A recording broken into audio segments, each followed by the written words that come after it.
Muito boa noite, estamos iniciando mais um Mesa Redonda Futebol Debate. Terminou a primeira rodada das quartas de final do Campeonato Paulista. Esse jogo aí que a gente mostrou por último, Palmeiras e Novo Horizontino, acabou agora há pouco. 3-1 para o Palmeiras. O Palmeiras dá um passo muito grande rumo à classificação, quer dizer, está classificado, né? Essa é conversa mole, está classificado. Exemplo do São Paulo, que jogando como visitante, ganhou por 2-0 do Linense no Morumbi. Agora, jogos ainda em aberto, Corinthians e Botafogo, o resultado do Corinthians foi muito bom, fora de casa, mas 0-0 é complicado. E mais aberto, Ponte Preta e Santos, o jogo terminou empatado, aliás, 1-0 para a Ponte, e portanto a Ponte joga por um empate na outra segunda-feira, o que deixa esse jogo realmente a definição em aberto. Hoje, com muita alegria, estamos recebendo o técnico do Santos, um querido amigo desde os tempos de jogador, o Dorival Júnior. É muito legal recebê-lo aqui. Boa noite, Dorival. Boa noite, Flávio. Boa noite a todos os amigos da mesa. Boa noite, Dor. Sempre um prazer poder estar. Infelizmente, não com uma situação dessas, né? Não esperávamos. Eu acho que a Ponte fez por merecer o resultado.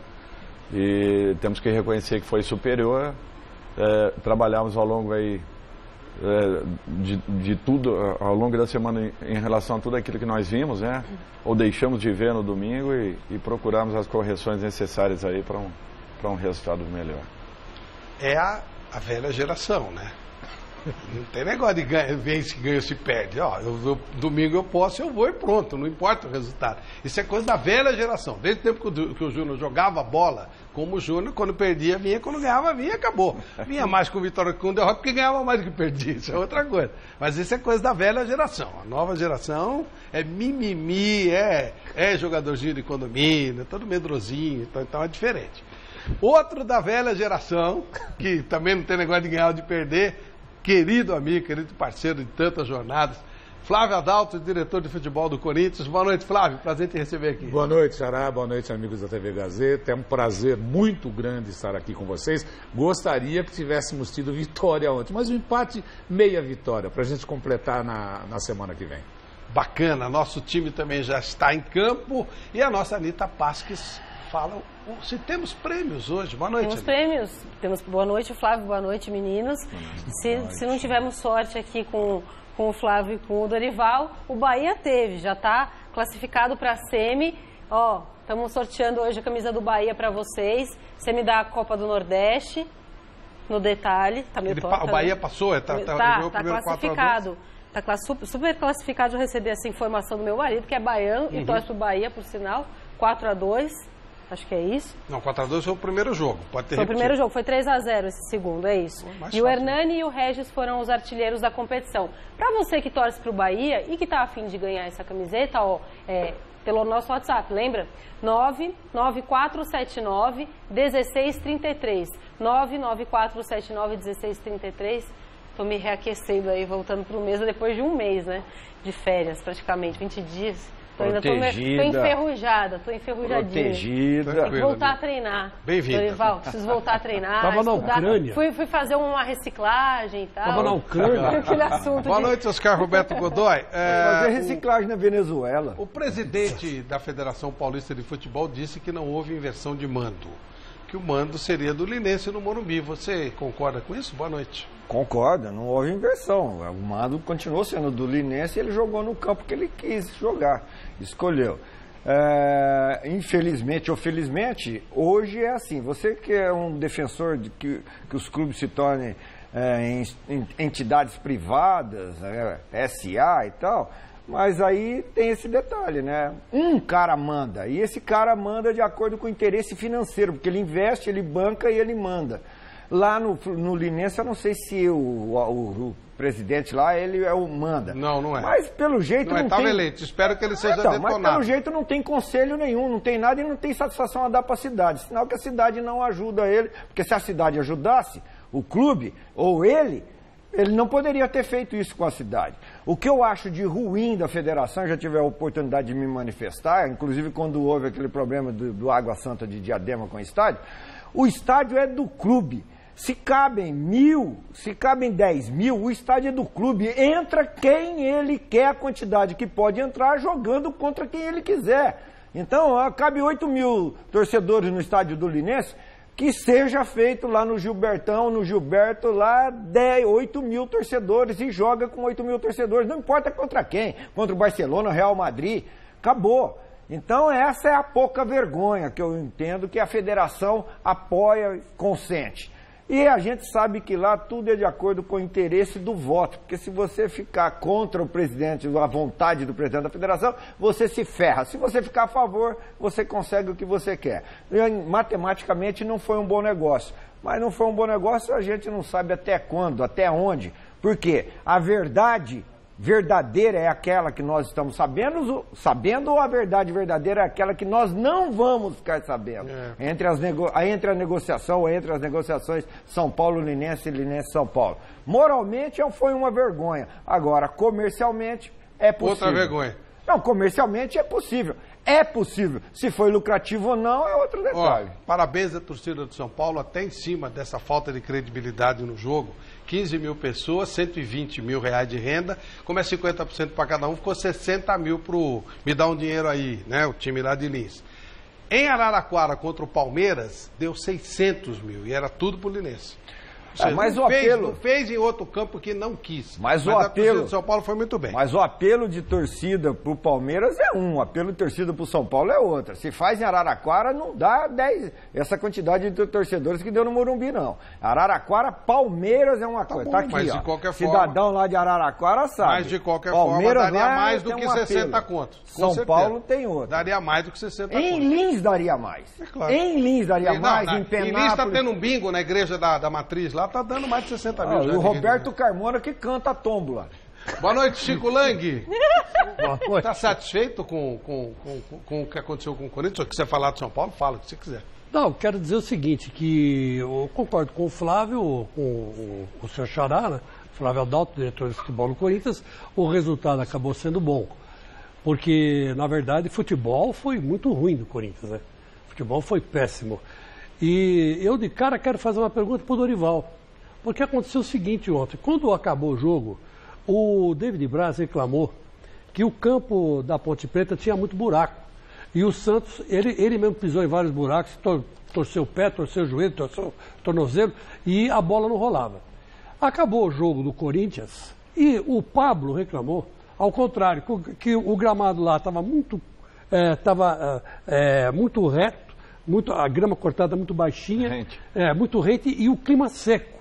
Então aí que a bola pulava, parecia uma bexiga e ficou sem controle nenhum. Na Lua, né? Que aí faltava, né? Já não tem a gravidade, ficaria uma coisa melhor. Então aí eu quero perguntar o seguinte, será que o mau futebol, porque hoje a gente pode ver o São Paulo jogando futebol razoável e venceu, como a gente já imaginava que fosse vencer mesmo, porque o adversário é fraco, e a gente viu um bom futebol do Palmeiras. Que ganhou de 3-1, como disse o Flávio, daqui a pouco a gente mostra. Então eu pergunto para você, será que o mau futebol que aconteceu no sábado foi por causa desses detalhes que o David Braz falou e o Pablo falou? Não, assim, Chico, dois aspectos importantes. O gramado realmente não é dos melhores, assim como a grande maioria que nós vimos no campeonato, ao longo do campeonato. Agora, nós perdemos ontem porque a Ponte jogou mais futebol do que o Santos. Ponto. A Ponte foi competente em marcar muito bem, foi competente em criar algumas oportunidades e o Santos não teve a mesma competência.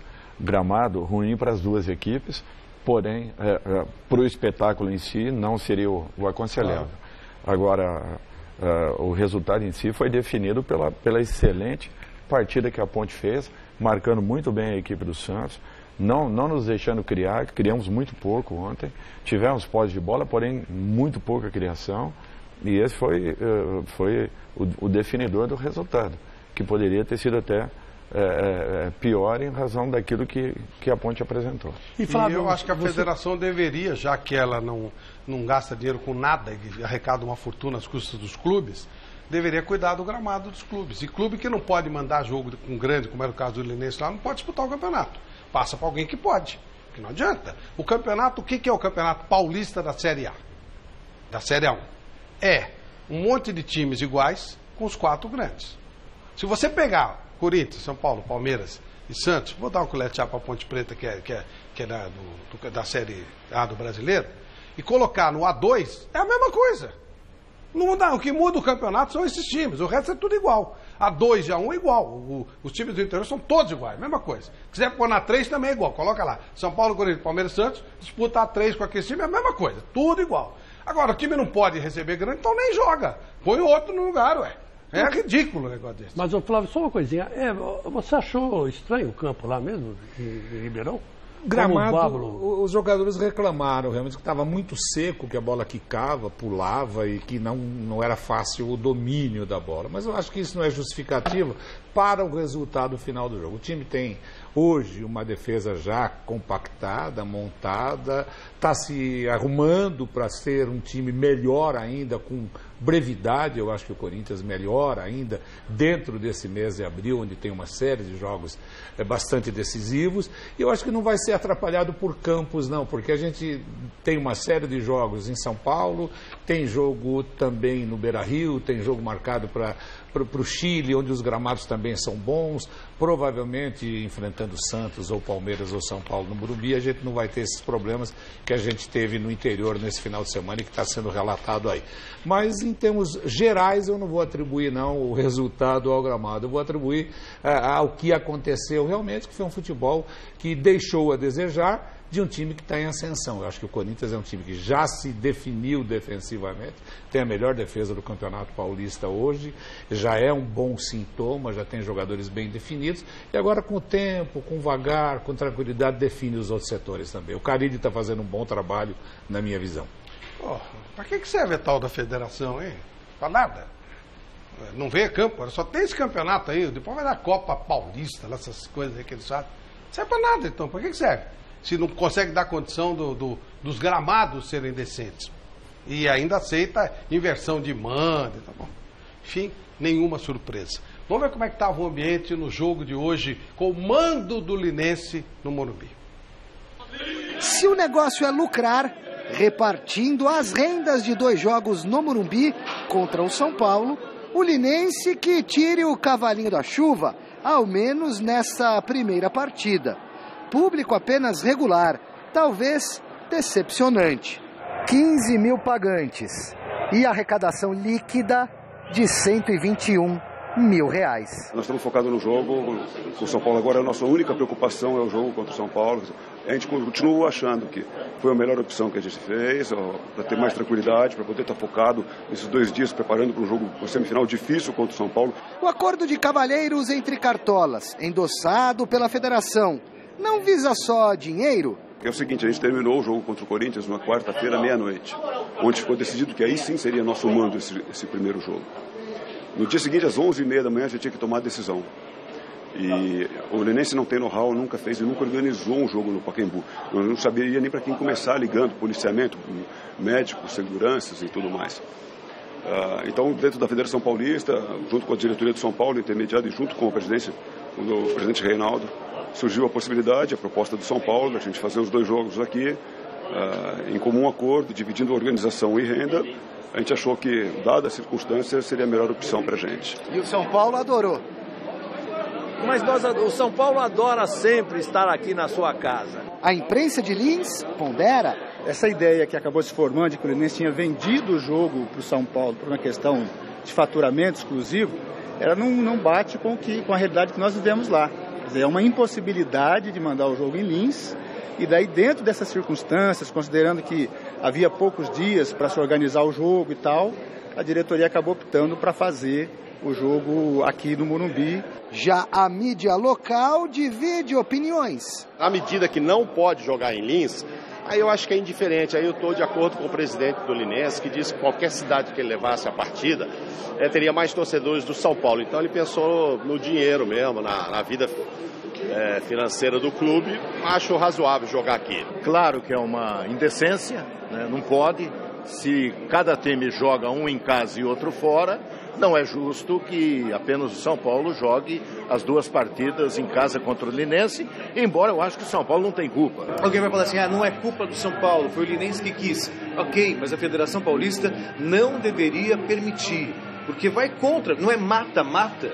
mata-mata pressupõe um jogo de ida e um jogo de volta. Como é que você vai explicar lá em Portugal que o jogo de ida e de volta é no mesmo campo de um rival? Quer dizer, não faz o menor sentido, é depois eles que são burros. O pessoal que chega de Lins em 2 ônibus tá meio na bronca. Visando a parte financeira é bom pro clube, mas visando na parte da torcida, onde apoia o campeonato inteiro, é meio que desrespeitoso, né? Fica complicado pro torcedor, né, que prestigiou o time no campeonato inteiro, né? Mas é a decisão do clube, né? A gente teve que aceitar e estamos aqui apoiando, né? O apoio não pode faltar pro Elefante da Noroeste. Casa é casa, né? O jogo na casa é outra emoção. Chateada pelo jogo não ser na terra de vocês? Eu tô muito chateada. Muito mesmo. Eu queria que fosse lá. Ia ser bem melhor. E o torcedor dolinense que vá se acostumando, porque a diretoria do Elefante da Noroeste não descarta a possibilidade de mandar mais um jogo aqui no Morumbi, caso a equipe do interior avance para a semifinal do Paulistão. José, se por acaso vocês passarem pelo São Paulo, na semifinal, qual que vai ser a logística? Ué, tomara que a gente tenha esse problema. Mas eu quero deixar claro o seguinte, não vai ser em Lins, a não ser que a gente acabe jogando contra o Botafogo, por exemplo. Que aconteça Linense e Botafogo, Linense e Novo Horizontino. Aí nós vamos ter o nosso mando em Lins, ou mesmo com a Ponte Preta. Mas se for com o Corinthians, por exemplo, não vai ser em Lins. E nós vamos aí sem ter o bom problema de resolver onde seria o nosso mando. Aí eu quero pensar assim, se eu tiver que jogar em São Paulo, eu tenho a opção de jogar na Arena do Corinthians ou jogar no Pacaembu. Falar que eu estou dando desconforto para o Corinthians jogar no Pacaembu, não estou. Então aí nós vamos ter que ter um bom problema para resolver. Joga no Morumbi de novo. Põe 70 mil corintianos aí. Até porque se a gente jogar contra o Corinthians é porque deu certo jogar no Morumbi contra o São Paulo. É uma boa ideia. Presidente, no primeiro confronto, derrota do Linense, mas não custa sonhar, mesmo sabendo que o jogo da volta é fora de casa, no Morumbi. Pra que precisa de um time desse no campeonato? Pra que isso? Não serve pra nada. Tecnicamente não tem nada. Não revelou jogador nenhum. Esse time, né? Lógico que tem Leivinha, tem história, mas não era sempre esse presidente também. Pra que serve isso aí? Vai ficar, me dá um dinheiro aí, não tem campo, não pode jogar. Vai te catar, não serve pra nada isso aí. Pô. Ainda bem que já caiu fora. Como exigir dos jogadores que os jogadores se empenhem para ganhar o jogo, né? É claro. Você vai, o presidente já vai, gente, eu preciso que vocês se empenhem para ganhar o jogo. Velho, toma vergonha na cara.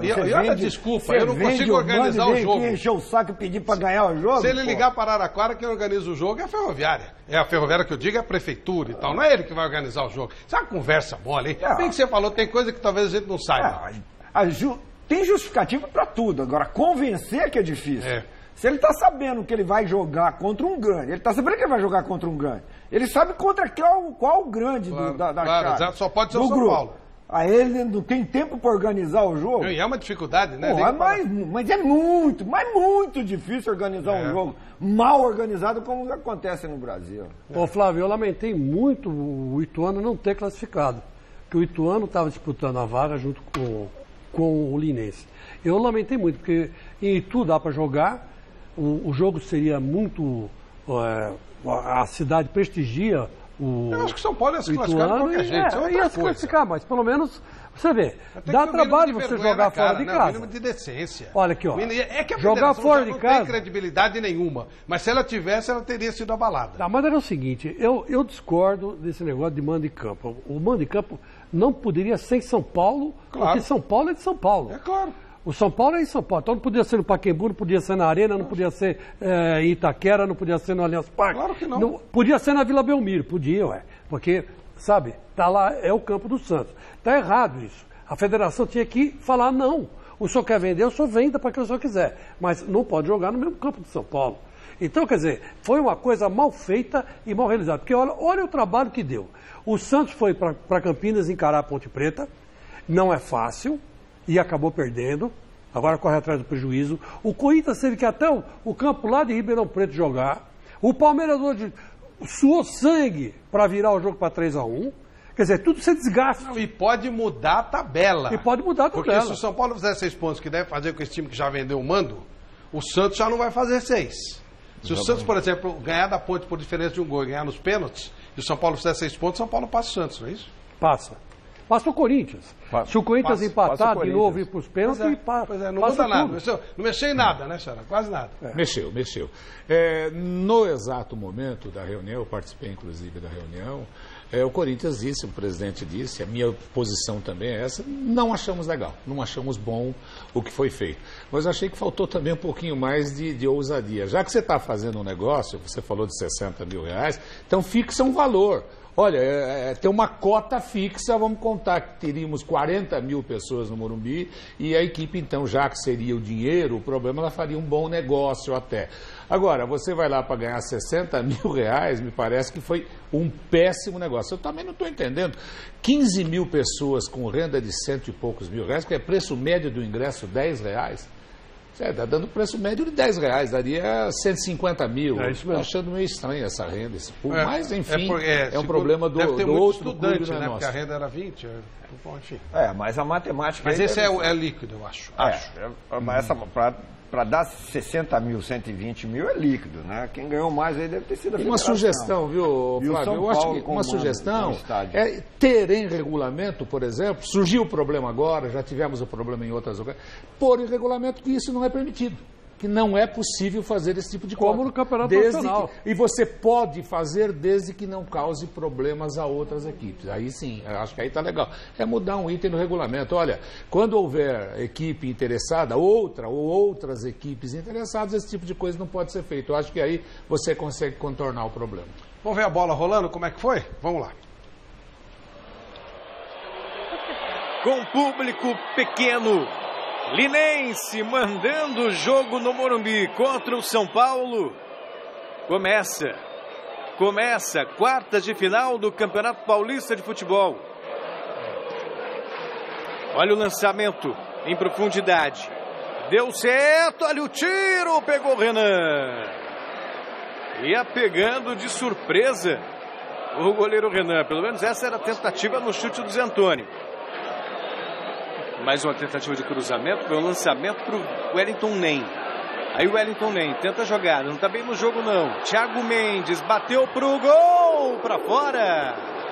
Segunda finalização do São Paulo no jogo. 25 minutos do primeiro tempo. Tudo igual em número de finalizações. 2 para cada lado. E aí tentou o levantamento, olha só o toque de cabeça. E pegou o Vitor Golas.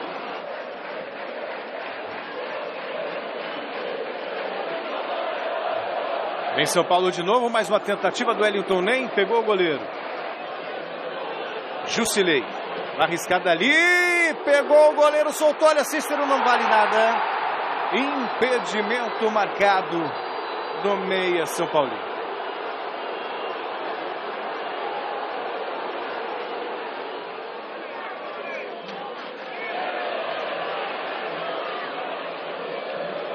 Deu certo, olha a batida e que tiraço do prato, hein? Bola para fora, tiro de meta para a equipe do Linense. Olha só a bola de graça pro prato, perdeu! A chance do jogo, o prato perdeu. Agora Maicon. Recebeu de volta o Maicon, o levantamento saiu, olha o prato de cabeça! E a bola foi tirando tinta da trave.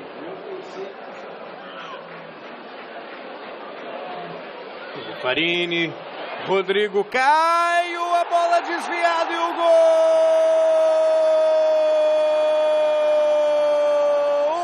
gol do São Paulo! Um lance muito infeliz do Linense. A bola desviada matou o goleiro Vitor Golas e Rodrigo Caio abre o placar. Tentou o levantamento, olha o São Paulo chegando, mas não toca de cabeça, a bola vai entrando e não entra. Inacreditável. E vem Linense. Dali a tentativa de longe, pegou Renan. Araruna. Saiu o cruzamento, mais um toque de cabeça, mais uma defesa do goleiro. Shailon.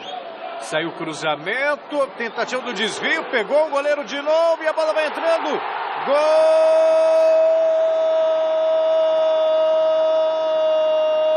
Gol do São Paulo. Ele perdeu um monte de gols, mas artilheiro é artilheiro. E agora ele confirma. Lucas Prato, 47 do segundo tempo. São Paulo 2, Linense 0. E aí vai apitar o árbitro, final de jogo.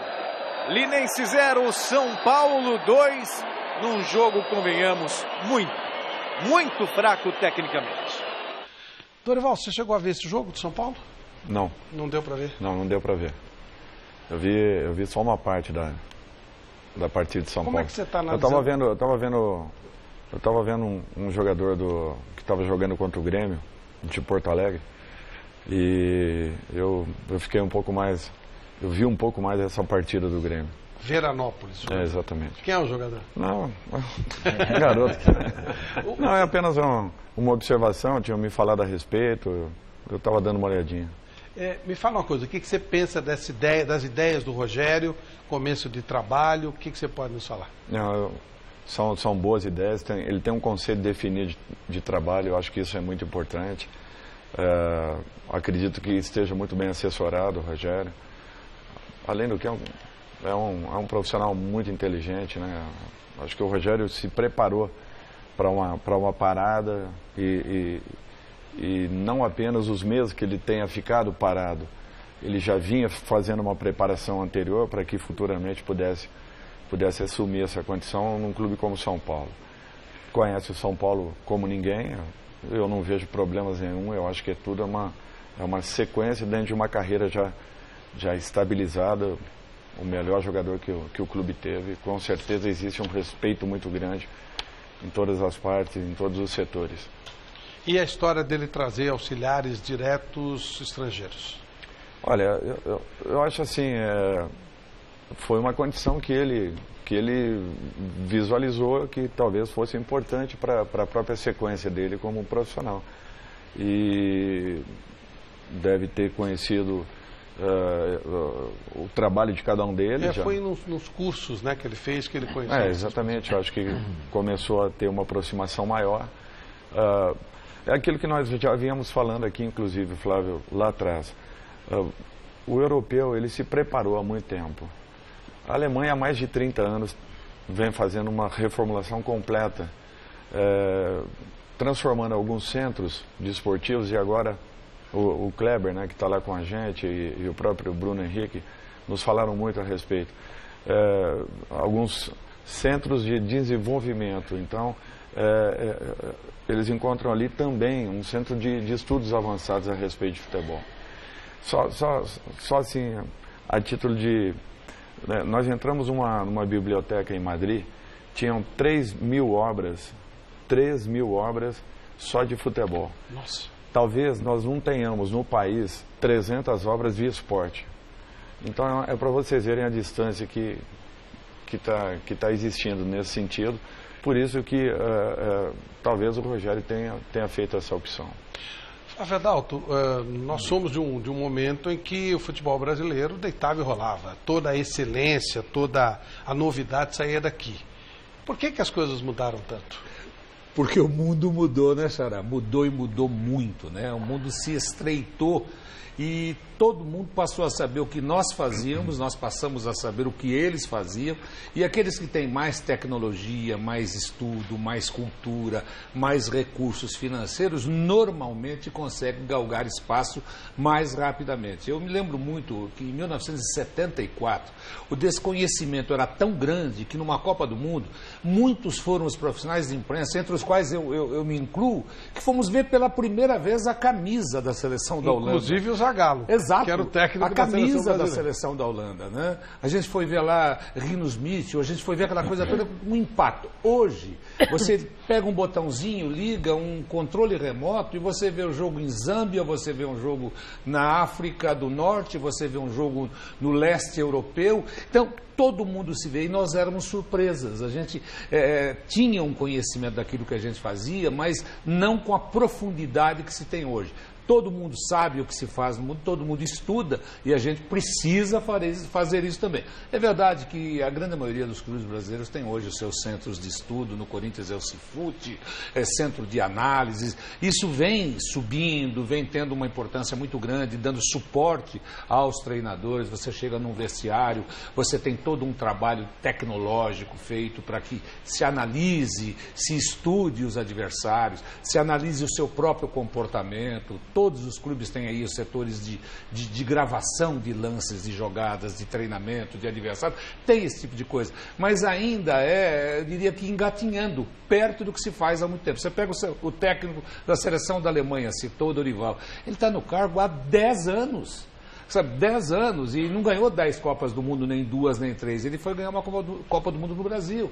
Perdeu dentro de casa, a Alemanha perdeu. Então, eles mantêm um trabalho pensando no médio e no longo prazo. Aqui, a gente está tentando fazer isso. A seleção brasileira é um bom exemplo disso. Ela tem praticamente, em termos tecnológicos, tudo aquilo que de mais avançado existe no mundo. Eu conversava recentemente, a seleção brasileira fez uma parada lá no CT do Corinthians, com o Tite, com o Clebinho, enfim, o Edu, todos os profissionais que compõem a seleção brasileira, e mostraram que é o seguinte, eles não estão atrás de ninguém, mas estão sendo obrigados a estudar também, a ir ver de perto, a ir conhecer. Então, isso gera uma mudança e eu acho que essa mudança faz com que, principalmente, os técnicos novos de futebol brasileiro, entre os quais novos que eu digo assim, um Júnior, um Dorival, novas ideias. Carille, um Ceni. Isso é muito importante para que aqueles que não são tão novos aprendam com esses novos. A gente pode ser um pouquinho mais rodado, aprende e a gente também sempre alguma coisa a gente tem para repassar. Nós vamos falar do jogo, é claro, e por isso fomos ouvir o Rogério Ceni, que foi o tema aqui um pouco do que falou o Dorival, do que falou o Flávio Adolfo. Vamos lá. O volume do jogo foi absurdamente grande, o melhor dos últimos jogos. 71% de posse de bola, 43 cruzamentos contra 3, 22 finalizações contra 4. 600, foi a primeira vez que nós passamos a barreira dos 600 passes trocados dentro de uma partida. Eu acho que nós fizemos um dos melhores jogos, não dos últimos, mas um dos melhores jogos nossos desde que nós começamos o ano. E essa polêmica que deu, né? Você não falou ainda, né? 2 jogos no Morumbi, Linense não jogou em casa, enfim, queria que você falasse um pouquinho da vantagem que o São Paulo também teve por jogar as 2 em casa, a primeira agora e depois semana que vem. Bom, eu acho sempre mais justo cada um jogar um jogo dentro da sua cidade ou do seu estádio. Eu acho que não é por isso que a gente ganhou o jogo, mas eu acho que dá uma interpretação a vocês de uma vantagem dentro do campo. O importante para a gente, para nós, atletas e comissão técnica, é que a gente tenha um campo, um gramado com condições boas de jogo. Há motivo para que vocês... Quando não há motivo, já se cria. Quando tem algum motivo, é natural que vocês criem uma polêmica sobre isso. O natural seria um jogo em casa, um jogo fora. Bom, com o fracasso da ideia do me dar um dinheiro aí do Linense, nós fomos ouvir o presidente do Linense depois do jogo, já com a realidade dos 60 mil que sobraram, que agora, sobre a última informação, está tendo uma banda, a banda está tocando lá no Coreto, lá de Lins, e já está arrecadando 76 mil. O Coreto e o Bingo arrecadou 67 e os ingressos da venda da banda lá no Coreto. Carmona que está cantando ela tá lá, então. Então, vamos ver o que disse o presidente depois do jogo. Prejuízo duplo, triplo, quer dizer, perde o jogo de 2, esvazia a segunda partida, coloca no bolso só 60 mil reais. Que avaliação o senhor faz? A preocupação nossa hoje não tinha nada a ver com esvaziar a partida, nem com parte financeira. Hoje ele estava focado no jogo. Mas o senhor reconhece que a renda poderia ter sido maior? Você esperava mais dinheiro para o Linense? Olha, claro que podia ter sido maior. 15 mil pessoas foi um pouco abaixo do que a gente esperava. Foi uma renda bem similar ao conseguida em Araraquara, por exemplo, na primeira fase contra o Palmeiras. Né? Acho que o Morumbi estava se mostrando um pouco mais promissor com relação à renda. Mas, de novo, isso é uma pena para o espetáculo, uma pena para o campeonato. Mas a preocupação nossa é absolutamente ligada ao jogo. A decisão que a gente tinha que ter tomado com relação a onde jogar e expectativa de renda foi tomada na quinta-feira, aí pra gente morre o assunto e a gente vai buscar o melhor dentro do campo.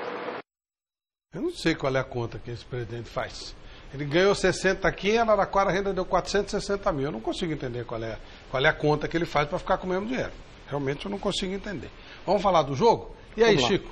Estamos falando do Rogério Ceni e, curiosamente, o Rogério Ceni hoje usou duas táticas diferentes no primeiro tempo e no segundo tempo. No primeiro tempo ele não colocou em campo um meia armador assim tipo o Cueva, né? Que ele tinha até no banco o tal de Thomas, mas ele preferiu não fazer isso, explorou o jogo pelas laterais e foi muito promissor esse tipo de jogo. Ele não conseguiu fazer com que a bola entrasse no gol do Linense, mas o Lucas Prato perdeu um gol feito, né? Já praticamente ele, o goleiro só, numa bola mal recuada da defesa, o Luiz Araújo dominou, deu pro Prato, e o Prato perdeu um gol que ele não costuma perder. Outra bola de cabeça, já era para ter saído. Todas as jogadas começam pelas laterais. E não tem... esse foi um raro chute aí do Thiago de frente para o gol. Geralmente o São Paulo vinha pelas laterais, cruzava e bola para o Lucas Prato. No segundo tempo, ele substituiu o Luiz Araújo pelo Thomas, né? E também o Araruna entrou em campo. E o São Paulo ficou mais lento, apesar de ter gente armando no meio campo. Então, quer dizer, agora, daqui para frente, ele vai ter que estudar e ver o que é melhor para o São Paulo. Talvez quando o São Paulo precise atacar, seja bom e não tenha o Cueva, né? Porque com o Cueva é diferente, evidente. O Cueva é quase 70% de pontos, sem ele não chega 40 e pouquinho. Mas hoje foi um bom teste. Ele aproveitou, porque esse jogo foi um treino, né? Aqui entre nós não teve valor nenhum em termos assim de tabela. Foi uma coisa super carta marcada, a gente sabia que o São Paulo ia ganhar, qualquer criancinha sabia que o São Paulo ia ganhar esse jogo. Agora precisa saber de quanto. Então, eu acho que ele fez bem de aproveitar e ver, sem o Cueva, o que eu posso fazer? Então ele pegou, olha o gol que o Lucas Prato perde. E não era um gol que ele costuma perder. Quer dizer, já era para estar 1-0 aí. E o São Paulo explorou bem as laterais, gostei, né? Tanto pela esquerda quanto pela direita. Aí no segundo tempo ele colocou um meia. E esse meia, o Thomas, ainda está fora de ritmo e tal, mas não foi a mesma coisa. O São Paulo ficou mais lento. Então agora ele tem duas opções. Ele vai pensar, o primeiro tempo foi melhor, então legal. Então sem Cueva eu jogo como joguei no primeiro tempo. Sei lá, eu pensaria dessa forma. Mas de qualquer jeito, o Rogério Ceni mostrou que é inteligente, porque aproveitou esse jogo para as moscas, né? E percebeu o que fazer, ou tem ideias do que fazer sem o Cueva. E foi legal, gostei. Achei o São Paulo um time esperto, um time ligado, um time que não errou tanto passe, mas não definiu o jogo quando tinha que definir. É isso que eu quero dizer. Esse foi o único erro do São Paulo. O resto, tranquilo, adversário fraquíssimo, foi um treino. Era melhor ter pego o sub-20. Né? Vanderlei Nogueira. São Paulo jogou superior o tempo todo, perdeu muitos gols, como o Chico acabou de dizer. Alguns gols por parte do Prato, por exemplo, que não costuma perder gols assim.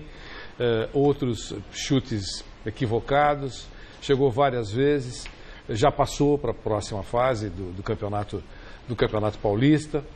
Né? Foi uma vitória fraca no que diz respeito à avaliação técnica e pouca gente no Morumbi. Né? Essa foi a frustração, eu imagino, por parte do São Paulo e por parte do Linense. O presidente do Linense apostou no mercado futuro, acreditando que a torcida do São Paulo estaria lá, não foi. espera que no segundo jogo tenha mais gente para poder dividir a renda. Ele deve ter conseguido mais algumas receitas extras, como patrocínio, enfim. Depois que ele enfrentou o Corinthians, o Linense ficou em São Paulo, portanto não houve nenhum desgaste físico, absolutamente nenhum, para viajar para São Paulo, já estava em São Paulo. Deve continuar em São Paulo, eu não tenho essa informação, mas deve continuar em São Paulo. Não vai dar para pagar a conta nem do hotel, hein? Não, mas está sendo paga, né? Pela federação e pelo acordo que eles fizeram, né? Eu entendo. Vai ficar na concentração de São Paulo. Não, talvez. Eu não vejo nada legal. Fica lá de uma vez, já fica lá, uma sugestão aqui. Fica na concentração de São Paulo. Ironia à parte. Não é ironia, não. Se eles se dão tão bem, já fica lá. Eu queria dizer que eu compreendo perfeitamente a decisão do presidente do Linense, respeito as opiniões contrárias, mas entendi que basicamente o mundo ideal: um jogo em Lins, outro em São Paulo. Não pode jogar em Lins. Então não jogou porque ele não quis. Não pode jogar em Lins. Há uma proibição da Polícia Militar e do Ministério Público. Tanto é que enfrentou o Palmeiras em Araraquara. Não pode jogar em Lins. Então, jogar onde? Na quinta-feira, ele avaliou, entendeu que em qualquer outra cidade que ele fosse jogar, a torcida do São Paulo seria maior. Então, já que a torcida vai ser maior, joga em São Paulo e tem a possibilidade de dividir a renda para fazer caixa, para fazer receita. Acreditando, jogando no mercado futuro, que o São Paulo teria de 30 a 40 mil no primeiro jogo e a mesma coisa no segundo jogo. Ele jogou, não ganhou. O fato de ter perdido para o São Paulo é uma coisa absolutamente normal. Perderia em Lins, muito provavelmente, como o Novo Horizontino perdeu para o Palmeiras. Então, eu não acho uma decisão trágica no sentido de ter vendido o jogo, falta de dignidade, falta de vergonha na cara, mau negócio. Compreendo a dificuldade dele. Compreendo e eu sei que não é nada fácil dirigir clube no interior. Alguns são abnegados, enfrentam grandes dificuldades e as cidades, lamentavelmente, não apoiam. Já demos exemplos aqui, várias cidades que têm time de futebol e não apoiam. Não apoia no sentido de ir ao estádio. Recentemente nós tivemos um jogo importante do São Bento em Sorocaba, contra a Ponte Preta. Um jogo que o São Bento com a corda no pescoço e precisava da vitória, 2.000 torcedores em Sorocaba. Então eu compreendo perfeitamente o presidente do Linense e não considero uma venda de mando, venda de jogo, entregar o resultado. Não, eu compreendo. Eu sei que sou minoria nisso, mas entendo. Godoy. Sobre o jogo. Sobre o jogo, a gente percebe nitidamente que o São Paulo poderia contratar Oswaldo Souza para ser assessor de entrevista do Rogério Ceni, porque só fala em matemática, né? Demora 1 hora para dar entrevista, 1h30, esnobando, desrespeitando, humilhando os setoristas, os repórteres que estão lá, a imprensa que está lá. Para depois ficar falando em números ali, em matemática, é legal. 600 passes, 2 horas com posse de bola, 200 minutos, 200 cruzamentos. É gol que é bom, 2 gols, 1 contra e 1 golzinho numa marra desgraçada. Ah, mas criou 200 oportunidades. Falta o quê? Competência individual, falta qualidade individual para fazer o quê? Gol. Parabéns, taticamente o time está maravilhoso. Contra uns pés de rato, ruim pra caramba. Aí conseguiu ganhar de 2-0, 1 gol contra e 1 gol no finzinho do jogo. Então falta competência. Parabéns para a comissão técnica. Taticamente o time é maravilhoso, mas é aquele negócio lá. O engenheiro é bom pra caramba, quem desenhou foi Oscar Niemeyer, Lúcio Alves completou a obra, mas na hora que o pedreiro foi colocar um tijolo em cima do outro, fez tudo errado. É o que acontece com o São Paulo. Falta competência individual, qualidade individual, técnica individual. Tendo isso, o Rogério Ceni, o rei da... O que será que ele fica fazendo? Será que ele toma banho, né, para acalmar? Ou furou? Vai ver que tem o furou, que era do Muracy. Eu acho que ele fica pegando as estatísticas. 1 hora para pegar a estatística. Interpretar a estatística. Por que vocês não pegam? Vai embora, cara. Vai embora, deixa ele sozinho lá. Não vai acrescentar nada mesmo. Liga pro Oswaldo Souza, entra no... Vem cá, o cara não tá lá para trabalhar, não? Tem um monte de site aí. O cara não tá lá para trabalhar, não? Tem um monte de site. Tem que trabalhar, vai ser atendido na hora que der, ué. Isso é humilhar, cara. Fecha a 4 vai embora. Apaga a luz e vai embora. O cara tá lá pra trabalhar, por que o cara tem que ir embora cedo? Vai embora, não tem que esperar o cara, não, cara. Então não espera, o cara tá lá pra trabalhar. É pra falar de matemática, pega o Oswaldo Souza aí. Por que o repórter não pode esperar? Tá cheio de site aí. O Félix mesmo tem um site lá, do fute não sei o que lá. Você pega lá, tá lá, quantos cruzamentos, quantos arremessos lateral, quantos passes errados, ficou 200 minutos com a bola. Por que não pode esperar? Esperar o quê? Uma hora, esperar a vontade do belezão? Não ganha pra isso? O cara não ganhou nada ainda, o cara não é nada ainda. Você imagina se ganhar um título. Então não espera. Se esse cara ganhar um título, espera, mas vai embora, pô. Então vai embora, ué. Mas ganhou a Copa Flórida. Ganhou a Copa Flórida. O horário é o treinador ganhou em cima que de um põe. timinho ruim do Vocês caramba. vão querer Peraí, que o Dorival vai dar entrevista, que o Flávio Adalto vai dar entrevista? Quem precisa dar entrevista? Tá aqui, um cara campeão, cara, não faz... Quanto tempo você demora pra dar uma entrevista, Dorival? Para, meu cara... Põe nesse rolo aí. Pé de rato aí. O Vanderlei Nogueira disse pra mim... Quem tá com pressa que tem um ofurô lá e o cara fica tomando banho no ofurô. Fica tomando banho de sais e pétala de rosa pra acalmar. Vamos pro lance Lux Collor de hoje. O lance Lux Collor vem desse jogo até em homenagem ao Lucas Prato, tremendo artilheiro que hoje não estava legal e acabou fazendo gol no final. Vamos conferir então o nosso lance Lux Collor. Esse lance do Lucas Prato, que sempre acaba deixando dele. Mas não é o Lucas Prato, é o outro, é o cara da Ponte. É o Potker. É o gol do Potker. Então melhor ainda.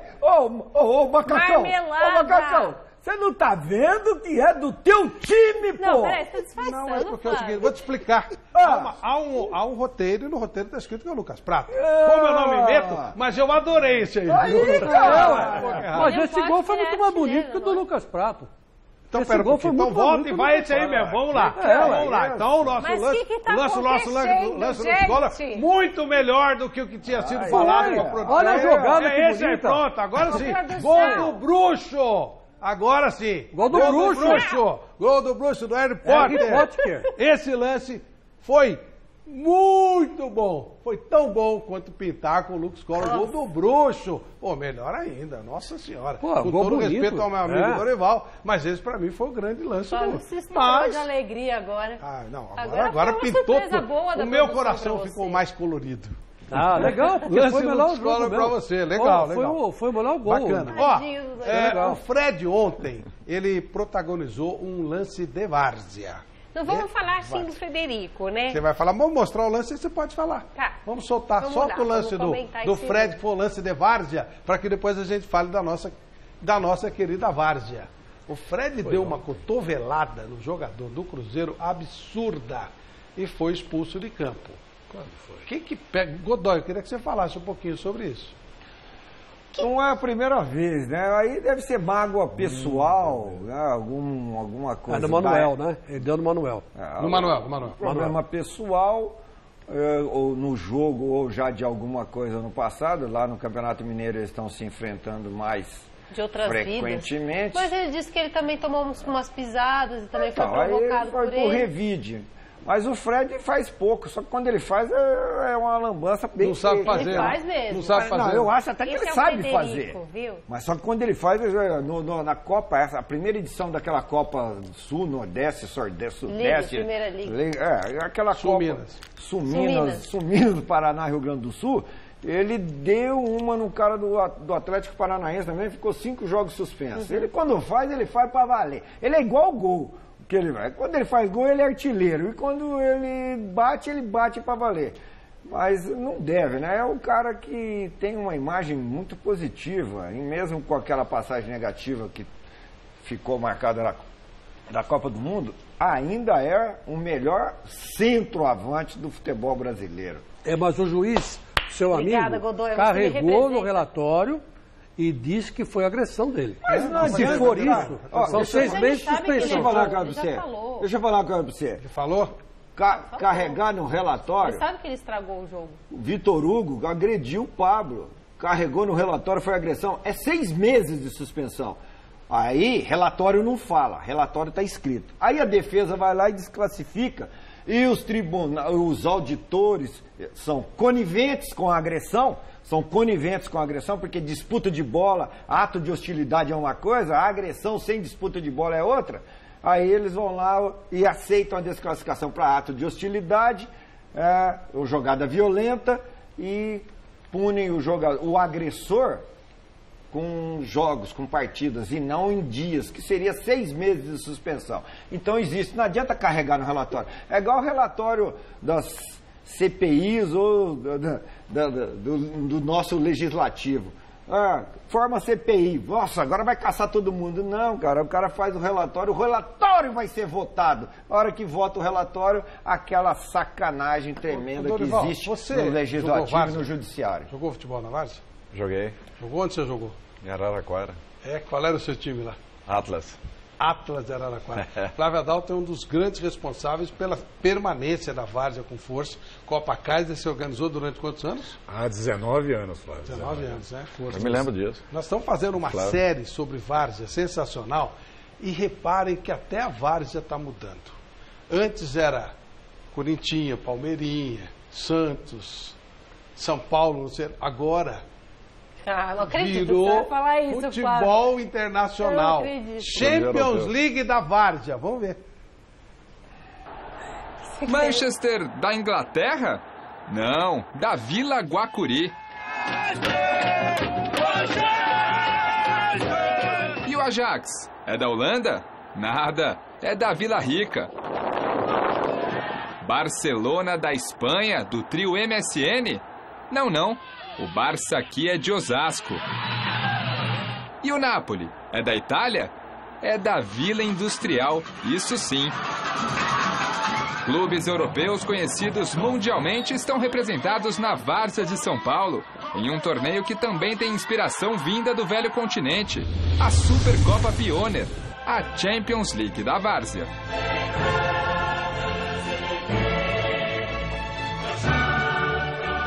Troféu, ser aquela orelhuda parecida, a música, quando os times entram, a bola, tem um patrocínio, a bola exclusiva da Copa Escrito, Supercopa Pioneer. Que nem nós vemos na Europa, no videogame, acostumado a jogar, né? Presenciar isso de perto, jogando, é bom para nós, ver o campo lotado, bastante torcida, é agradável. Eu acho que todos os jogadores se espelham lá, mesmo que não vão chegar lá, mas sempre olham o toque de bola, posicionamento, como as equipes da Europa joga, para estar tentando fazer o mais próximo ali.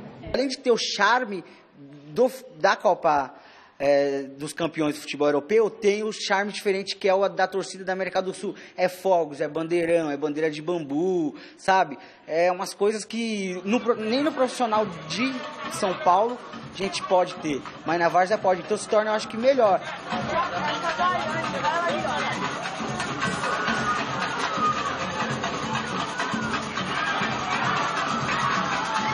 De todos os, digamos, europeus que disputaram a Champions League da Várzea, o Napoli aqui da Vila Industrial foi a equipe que mais avançou, parando nas quartas de final.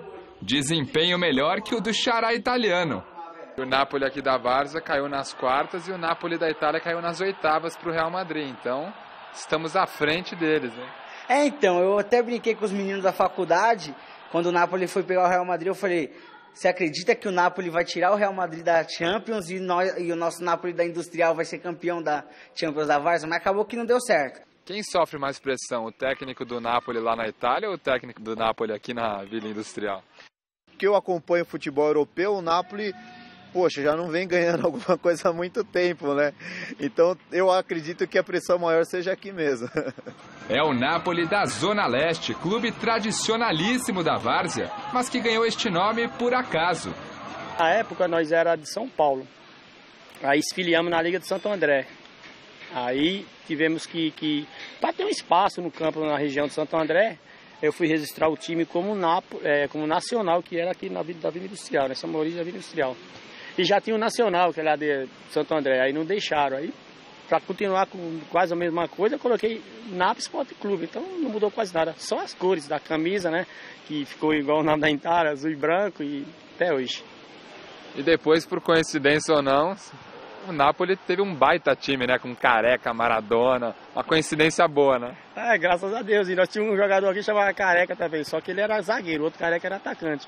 Mas aí tem tudo a ver. Até mesmo o pessoal às vezes tem algum jogo do Napoli, da Itália, fala, o Napoli e tal, muita gente que não conhece, pensa que é as crianças assim, que não tem conhecimento, pensa que é o Napoli daqui da Industrial. Não é. É lá em Itália, aqui é São Paulo.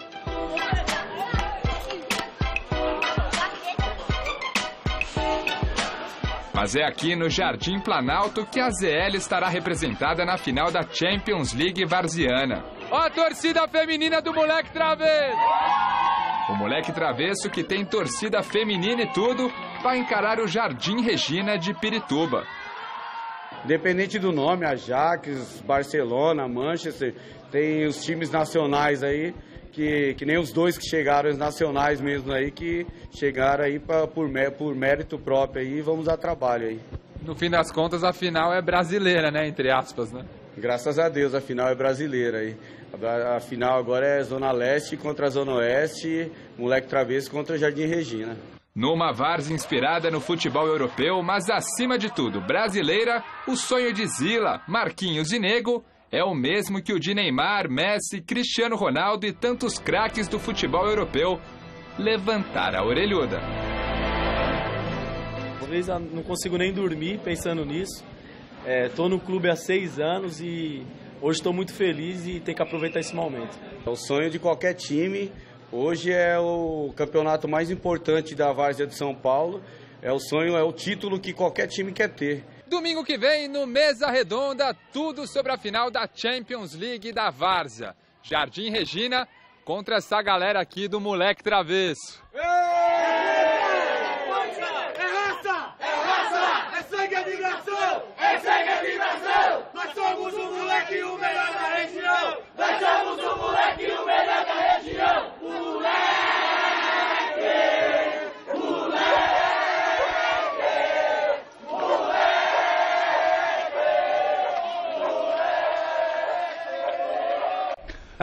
Dorival Júnior, tá vendo? Legal, né?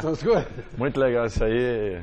Poxa, a sequência, né? Às vezes os garotos têm aquela, né, ambição de buscarem o profissionalismo do futebol e de repente a várzea é um outro caminho, né? Que foi muito mais explorado no nosso país. Te ajudou como jogador? Flávio, assim, a minha sequência foi sempre... Eu estava me lembrando, o Atlas de Araraquara era assim, preparava os garotos no dente de leite, né? Dente de leite antigamente, eu não sei hoje qual seria a definição correta. Mas na sequência eu fui pro Marília e Ferroviária, então eu já tive assim, uma passagem direta, né, para o futebol profissional. Não aconteceu a várzea em si. Lá nós temos lá o Benfica, temos... alguns clubes que o Dudu Campeonato Amadores, né? Exatamente, o Benfica de Araraquara, o Dudu jogou, me lembro de outros clubes lá que o Dudu tenha jogado. O Dudu sim, jogou na várzea antes da Ferroviária. E eu estava me lembrando agora, o Napoli teve um jogo histórico com a Ferroviária em 69, 70. O Napoli era campeão italiano na ocasião e a Ferroviária é tricampeã do interior.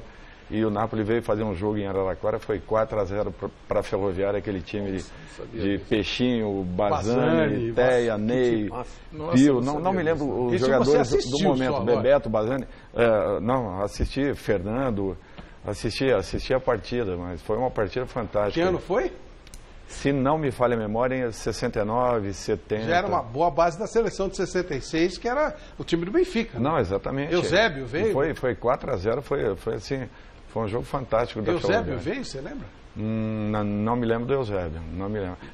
Eu tinha 7 anos, eu era mascote da Ferroviária. Eu estava ali dentro, mas eu não me lembro dos jogadores do Napoli. O Dudu jogou nessa partida? Não. O Dudu já não estava. O Dudu já estava no Palmeiras. Fez lembrar aquela venda daquele nosso empresário que vendeu a seleção brasileira para o mundo asiático. É verdade. Para disputar o torneio Merdeca. Tinha muito jogador da Ferroviária nesse. Não, Merdeca. E só foram jogadores da segunda divisão. Mas eles fizeram uma picaretagem para ganhar uma grana e venderam lá como se fosse a seleção brasileira, que jogaria a Copa de 1982. A excursão foi em 81. O Flávio sabe bem que ele já tinha viajado num determinado momento. Já tinham vendido uma seleção antes que eu estava junto. E aí o empresário vendeu. Fizeram uma picaretagem tão grande que a camisa da seleção paulista, todo mundo sabe aqui, é branca. E listradinha, né? Listradinha, como se fosse a bandeira do estado de São Paulo. O que eles fizeram? Trocaram a cor.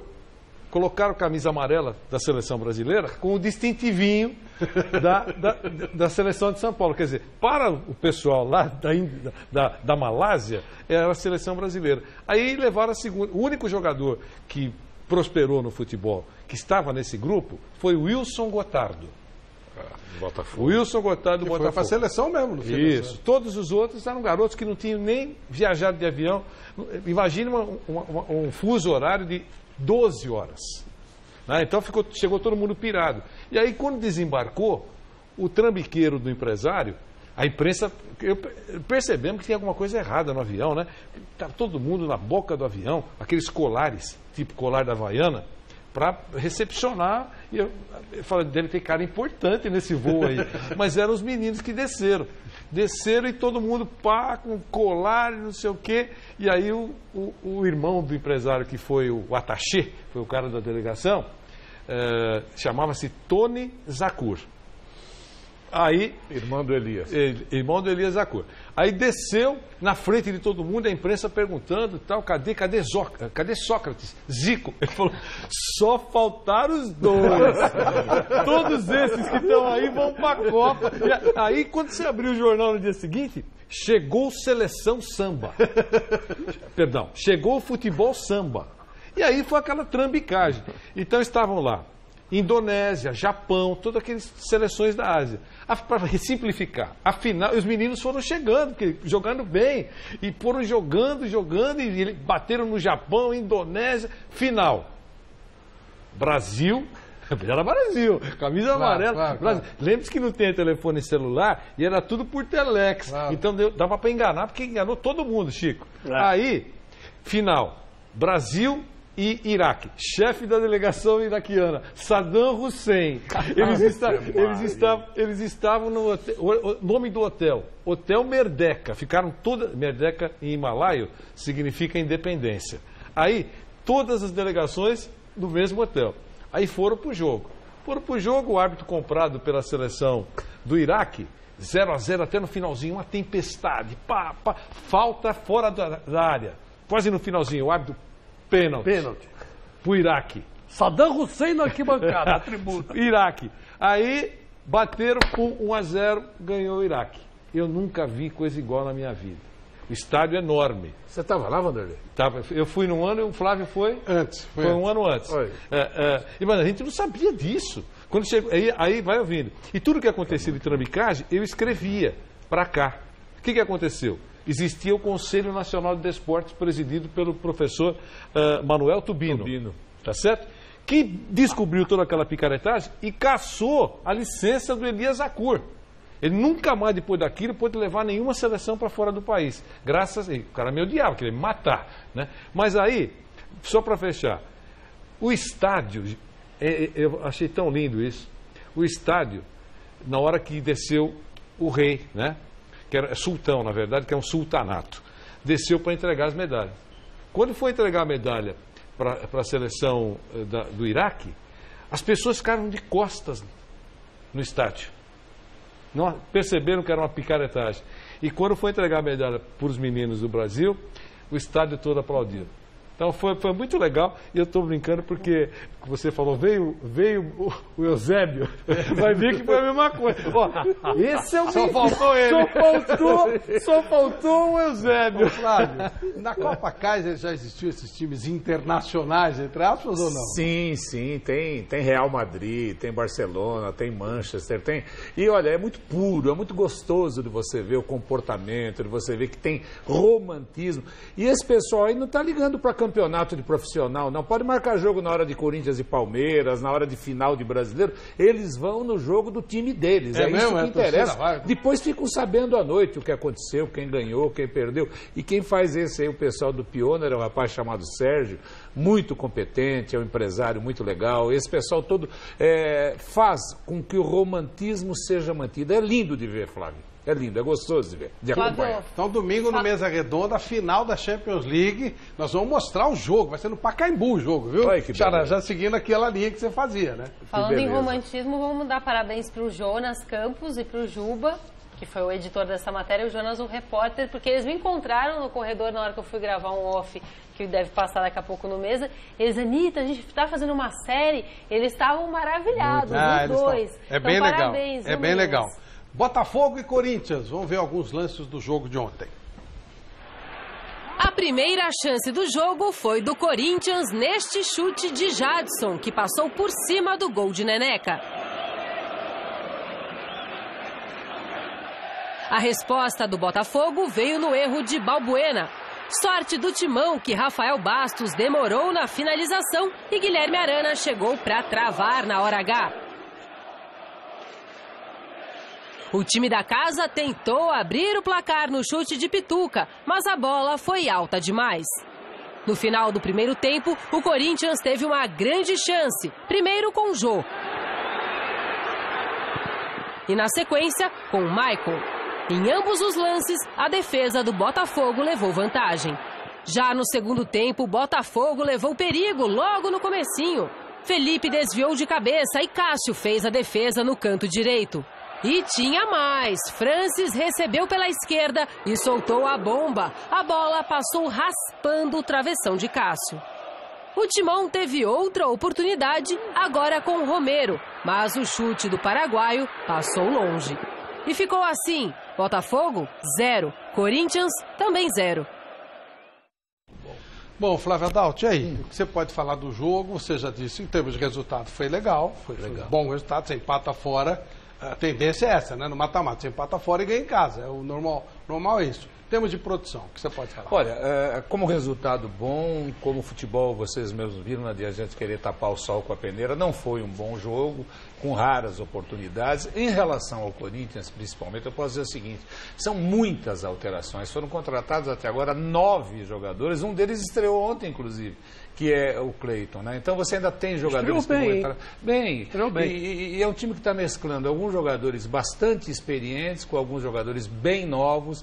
A gente já tem definidos como jogadores titulares do Corinthians. O Guilherme Arana, que é o lateral esquerdo, ainda promissor, mas muito bom. O Maicon, um volante que estava na Ponte Preta, muito legal também. Um Pedrinho que não jogou porque teve um problema, uma pequena contusão, mas deve a qualquer momento.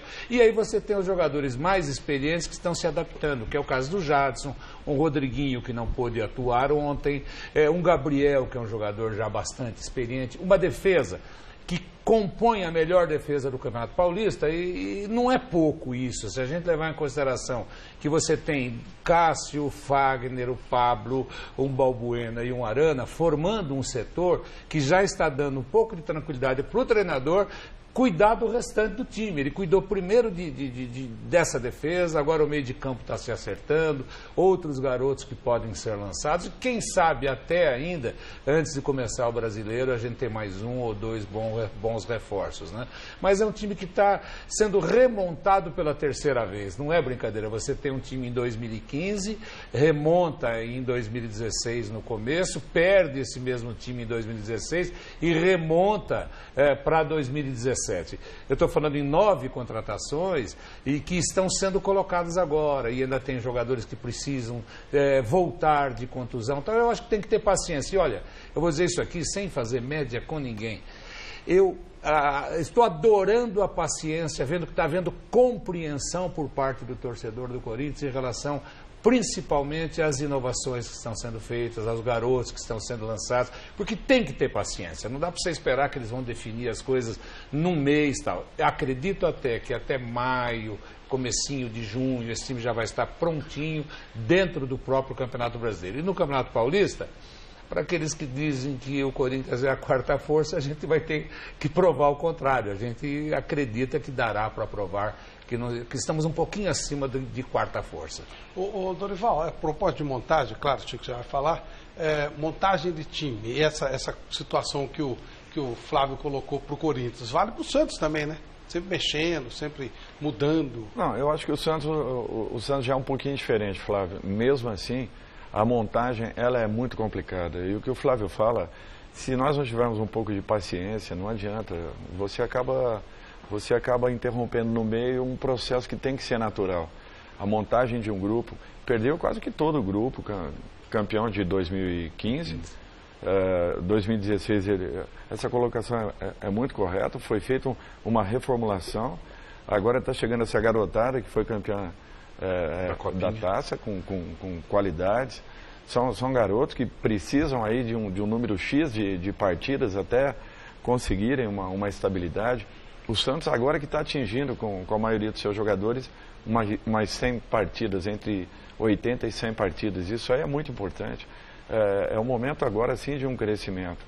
Nós estamos aí com algumas dificuldades nesse início, mas eu não tenho dúvidas que o Santos vai ter um ano muito promissor. E o Corinthians passa por um processo semelhante ao que o Santos teve de 2015 para cá.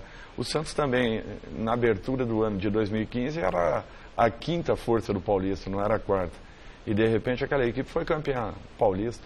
Então é assim, é um processo, às vezes nós não temos essa paciência. O futebol brasileiro não tem, gera assim uma impaciência muito grande em todos os setores, querem resultados do dia para a noite e não é assim. O futebol não é assim. Ô Flávio, aproveitando que o Flávio Prado está aqui, que o Flávio Adalto está aqui, Flávio Prado é você, Flávio Adalto é ele. Então, o nosso querido Trump, Donald Trump, brasileiro, explica uma coisa para mim. Estão dizendo que o Corinthians já trocou o Giovanni Augusto pelo Valdívia com o Internacional. É verdade isso? Só falta os jogadores concordarem? Não, não é verdade. Houve um início de conversa, vou dizer que houve uma faísca, mas não tem fogo ainda não. Uma fumaça, existe até essa possibilidade de progredir, mas no momento não. Eu diria mais o seguinte, a gente tem um jogador valioso, que é o Giovanni Augusto, custou uma soma bastante alta para ser contratado, então a gente quer valorizar esse jogador, se possível fazer com que no Corinthians ele consiga aquilo que lá atrás conseguiu, por exemplo, um Renato Augusto, que estava lá sendo tido como jogador come e dorme, hoje é um dos expoentes da seleção brasileira, o Jadson, que demorou para vingar e vingou e foi importantíssimo na campanha passada e agora está integrado. Pode até acontecer, mas a gente está pensando em que o próprio Giovanni tenha progressos, recupere o seu bom futebol. E não podemos esquecer de uma coisa, Chico.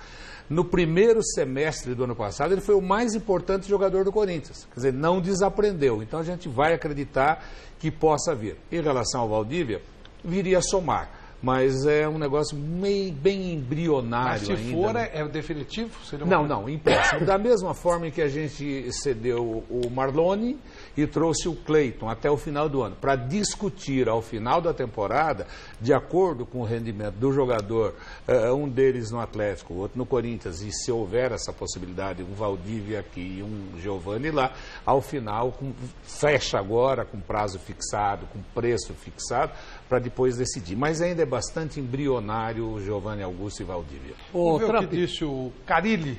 Ainda a gente volta a falar sobre esse tema. Vamos lá. Minha opinião é que a gente pode ser melhor, principalmente com a bola no pé. As chances que nós demos para o Botafogo, principalmente no primeiro tempo, foi em cima de erros de saída nossa, precipitando no passe, ou muitas vezes tentando forçar por dentro, que é uma coisa que a gente não trabalha. A gente tem muito para melhorar sim, vamos trabalhar para isso. 0-0 é um bom resultado, afinal de contas? Sim, vamos levar para casa agora, a gente veio para buscar mais, mas a gente sabe que dentro de casa a gente é forte, fazer um jogo lá de muito concentrado, muita atenção, para a gente conseguir a classificação lá. Se a gente tivesse ganho de 4-0 aqui, eu ia ter cuidado para o jogo. A gente tem que respeitar todo mundo, jogo a jogo, não pouco ninguém. Vai ser em conjunto com o departamento médico e o departamento físico. Se algum jogador ficar fora, é porque realmente tem que ficar. É olhar jogo a jogo, trocar um pouquinho o chip agora, pensar na Sul-Americana. Campeonato que o Corinthians vai valorizar bastante, para depois a gente voltar no Paulista. Como você gosta, né, Godoy? Não poupa ninguém. Esse negócio de poupar é pra quem tem, cara. Pra quem tem. Pra quem não tem, não tem que poupar. Tem que poupar jogar. O jogador quer jogar. O jogador gosta de jogar. É que agora tem um departamento, para valorizar esse departamento, que custa caro para os clubes considerados grandes, os pequenos também já tem isso daí. Mas como não tem quantidade, aí joga todo mundo. Então, para valorizar esse departamento aí, a anatomia, fisiologia e um monte de IA, aí os profissionais precisam mostrar serviço para, né, justificar. Então, ó, tira esse, tira aquele, e facilita para o treinador também, porque aí o treinador que tá louco para sacar o ar, vai falar, ó, preciso te poupar e tal, e deixa, mas professor, eu estou incondicional, não, aqui, ó, tem aqui, ó, o CQC, o CQA e o KCU, e aí vai e... É assim. E aí tem que tirar. Igual nós sabe que não é assim. Flávio, antes de você chamar o Santos, chamar o Palmeiras, eu queria fazer uma bateria de perguntas aqui pro Flávio, pro nosso querido Trump, que o Corinthians, a torcida ainda espera novas contratações. Por exemplo, o que vocês vão fazer com o Guilherme, por exemplo, que não se encaixa de jeito nenhum? O Marquinhos Gabriel estava falando para mim aqui no intervalo, durante os melhores momentos aí, que, aliás, durante a entrevista do Carille, que o Marquinhos Gabriel está sendo integrado já de novo, está voltando em contusão.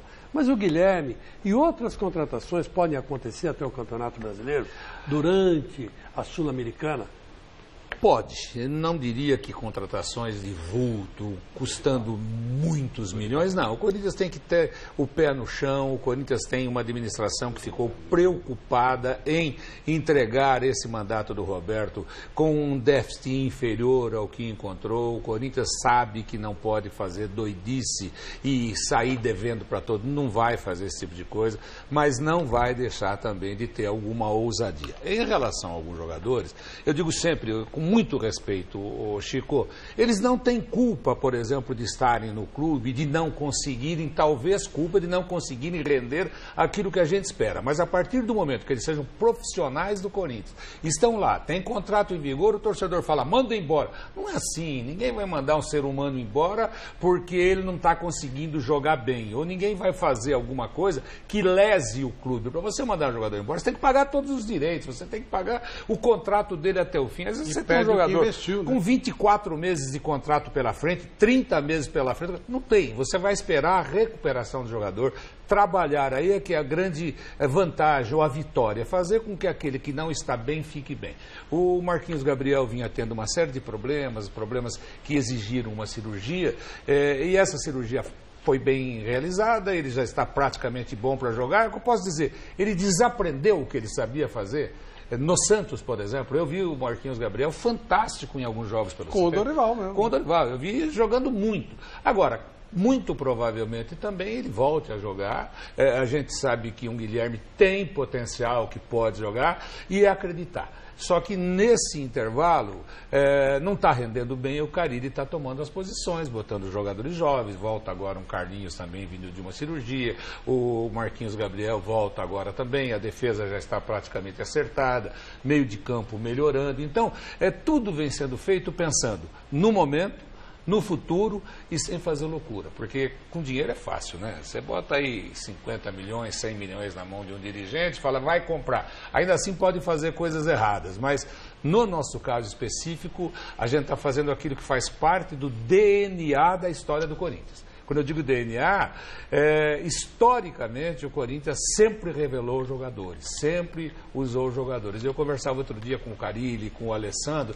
falava assim, gente, o Corinthians passou quase 20 anos tendo os melhores laterais esquerdos do Brasil sem comprar ninguém. Ele ficou 10 anos com o Vladimir, ele ficou 5 anos com o Silvinho, ele ficou 4 anos com o Kleber, ele ficou mais um tempo, e assim vem sucessivamente. Você fala, poxa vida, tem algumas posições... E o Ronaldo Giovanelli, então? 10 anos, 15 anos. Então, você dando a oportunidade, quando você tem um jogador promissor, porque não é sempre que tem também, você fala assim, poxa vida, ganhou uma copinha, mas às vezes não se encaixa dentro daquilo que você precisa. Hoje, a gente tem, no mínimo, meia dúzia de bons jogadores, todos eles com contratos registrados, renovados por, no mínimo, 4 e até 5 anos, até 2020, 2021, mas com o Corinthians sendo detentor dos direitos desses jogadores. Mas e antes? Antes a lei permitia.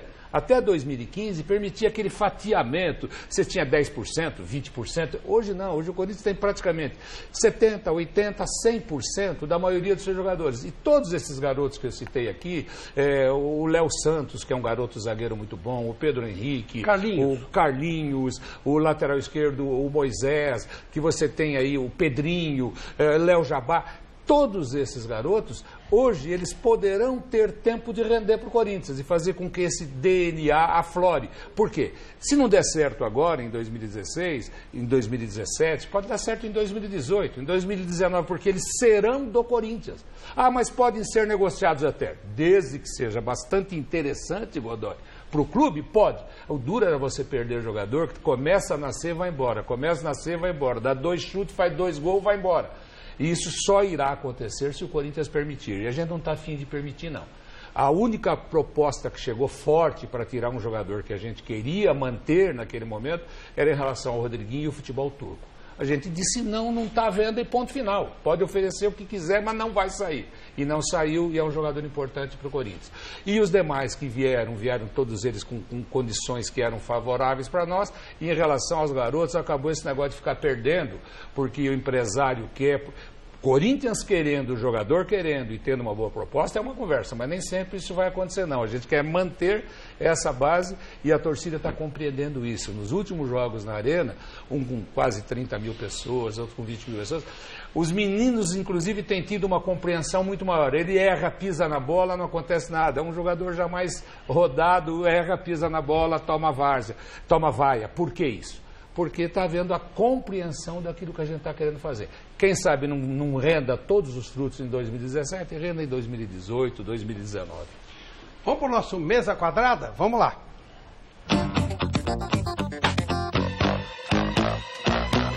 Muito boa noite para você ligado no Mesa Redonda. Não me atire no mar de solidão. Você tem a faca, o queijo e o meu coração nas mãos. Não me retalhem escândalos, nem tampouco cobre o perdão. Lembrar de mandar uma beijoca pro nosso querido Gagliotti. Muito obrigado pela moral, queridaço Maurício Gagliotti, entendeu? E nada melhor do que começarmos o nosso Mesa Quadrada com o tradicionalíssimo, o lindíssimo Momento Flávio Prado.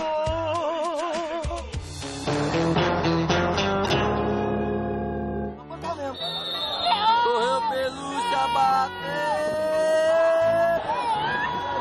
Que é isso? Que aconteceu?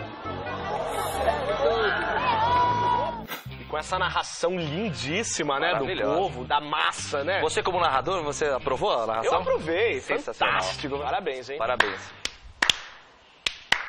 Lances bizarros agora do basquete, dá uma olhadinha que bacana. Que coisa legal.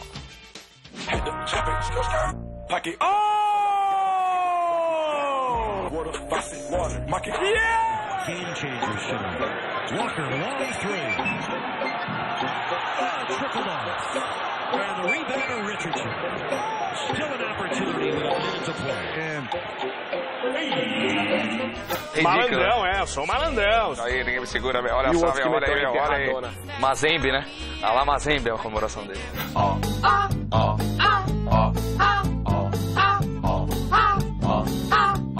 Vamos girar? Girando? Para ver o que aconteceu nesta semana maravilhosa. Roda e avisa. Quem remete desliza e não deixa parar. Você aí de casa viu o busto que fizeram pro Cristiano Ronaldo na Ilha da Madeira em Portugal? Hello? Bizarro, né? Bizarro? Nananina não, ficou igualzinho, Mona! I was more special, I was a special kid.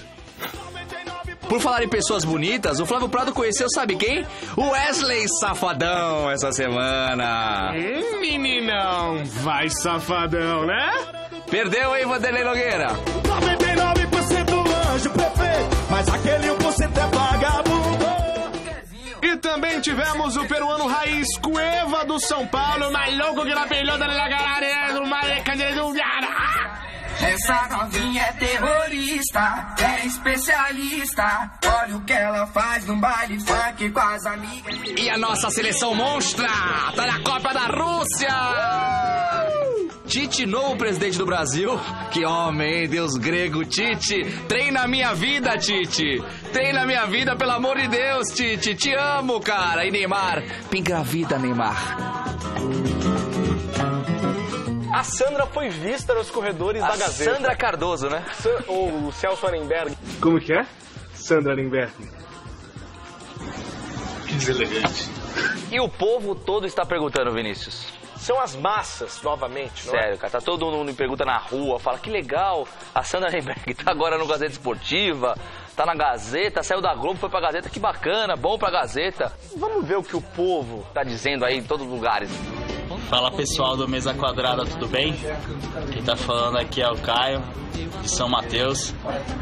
Queria tirar uma dúvida, é verdade que vocês contrataram a Sandra Arenberg pra fazer o Gazeta Esportiva? Valeu, um abraço. Oi, galera do Mesa Quadrada, tudo bem? Tô sempre na audiência de vocês aí, gosto muito dos programas da Gazeta. Sou muito fã do trabalho do Celso Cardoso e eu queria saber quais são as dicas de tratamento de cabelo dele. O que ele fez no cabelo dele que tá tão legal, tão bonito? Obrigado, quero fazer a mesma coisa no meu. Um abraço, pessoal, valeu! Turma, eu tô com uma dúvida aqui, olha. A Sandra Arenberg tá trabalhando com vocês agora? Eu acho que eu vi ela aí outro dia no meu televisor lá em casa e acho que eu vi ela outro dia aqui no corredor da nossa querida Gazeta. É ela mesmo? Me manda a resposta. Eu não sabia que ela entendia de esporte. E mais uma vez, a gente tem que defender o Celso Cardoso, né? Que ele disse que na verdade é um corte de cabelo, não sei o quê. Não é possível. Ah, eu sei. Fala aí, Celso. Pode falar pra gente o que você acha aí. A gente nunca sabe quando a notícia vai chegar, né? E aí, quanto menos tempo eu gasto ali na maquiagem, no cabelo, mais rápida eu tô pronta pra entrar no ar. Eu percebi que você tá com um machucadinho aí, cara. O que aconteceu? Machucadaço. O que aconteceu, cara? Quem que foi o cara? Quem você acha que é o infeliz dessa mesa redonda, filho de uma égua, filho de um cão, cão chupando manga, Brokeback Mountain que bateu em mim? Quem que foi o Brokeback Mountain, Reginaldo Rossi, que bateu em mim? Garçom!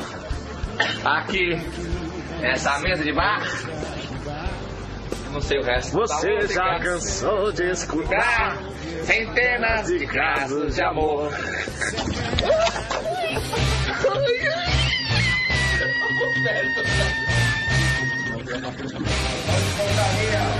E lá vai embora o fazendeiro feliz, atrás de seu cavalo. Godoy, agressões não serão mais toleradas. É o fim de uma era. Cara, para de bater em mim, velho. O que a gente pode fazer agora pra encerrar assim bacana, relaxar, sabe? Eu tô um pouco tenso, até por causa dessa briga, eu vi o vídeo da briga, tô meio assim, não sei o que eu faço, cara. Tô um pouco, sei lá, não sei o que te dizer, cara. Vinícius. Vamos de Celso Cardoso! Pode soltar o som, DJ! Solta o som aí! No Gazeta Esportiva de sexta-feira. Podiam pôr no Mesa Quadrada o Celso cantando Justin Bieber, porque ele é super fã do Justin Bieber. Ah, sim. Acabou de falar que é. Nossa. Agora vem cá, nem dublando. Don't you give up, nah, nah, nah. I won't give up, nah, nah, nah. Let me love you. Let me love you. Don't you give up, nah, nah, nah. I won't give up, nah, nah, nah. Let me love you. Let me love you.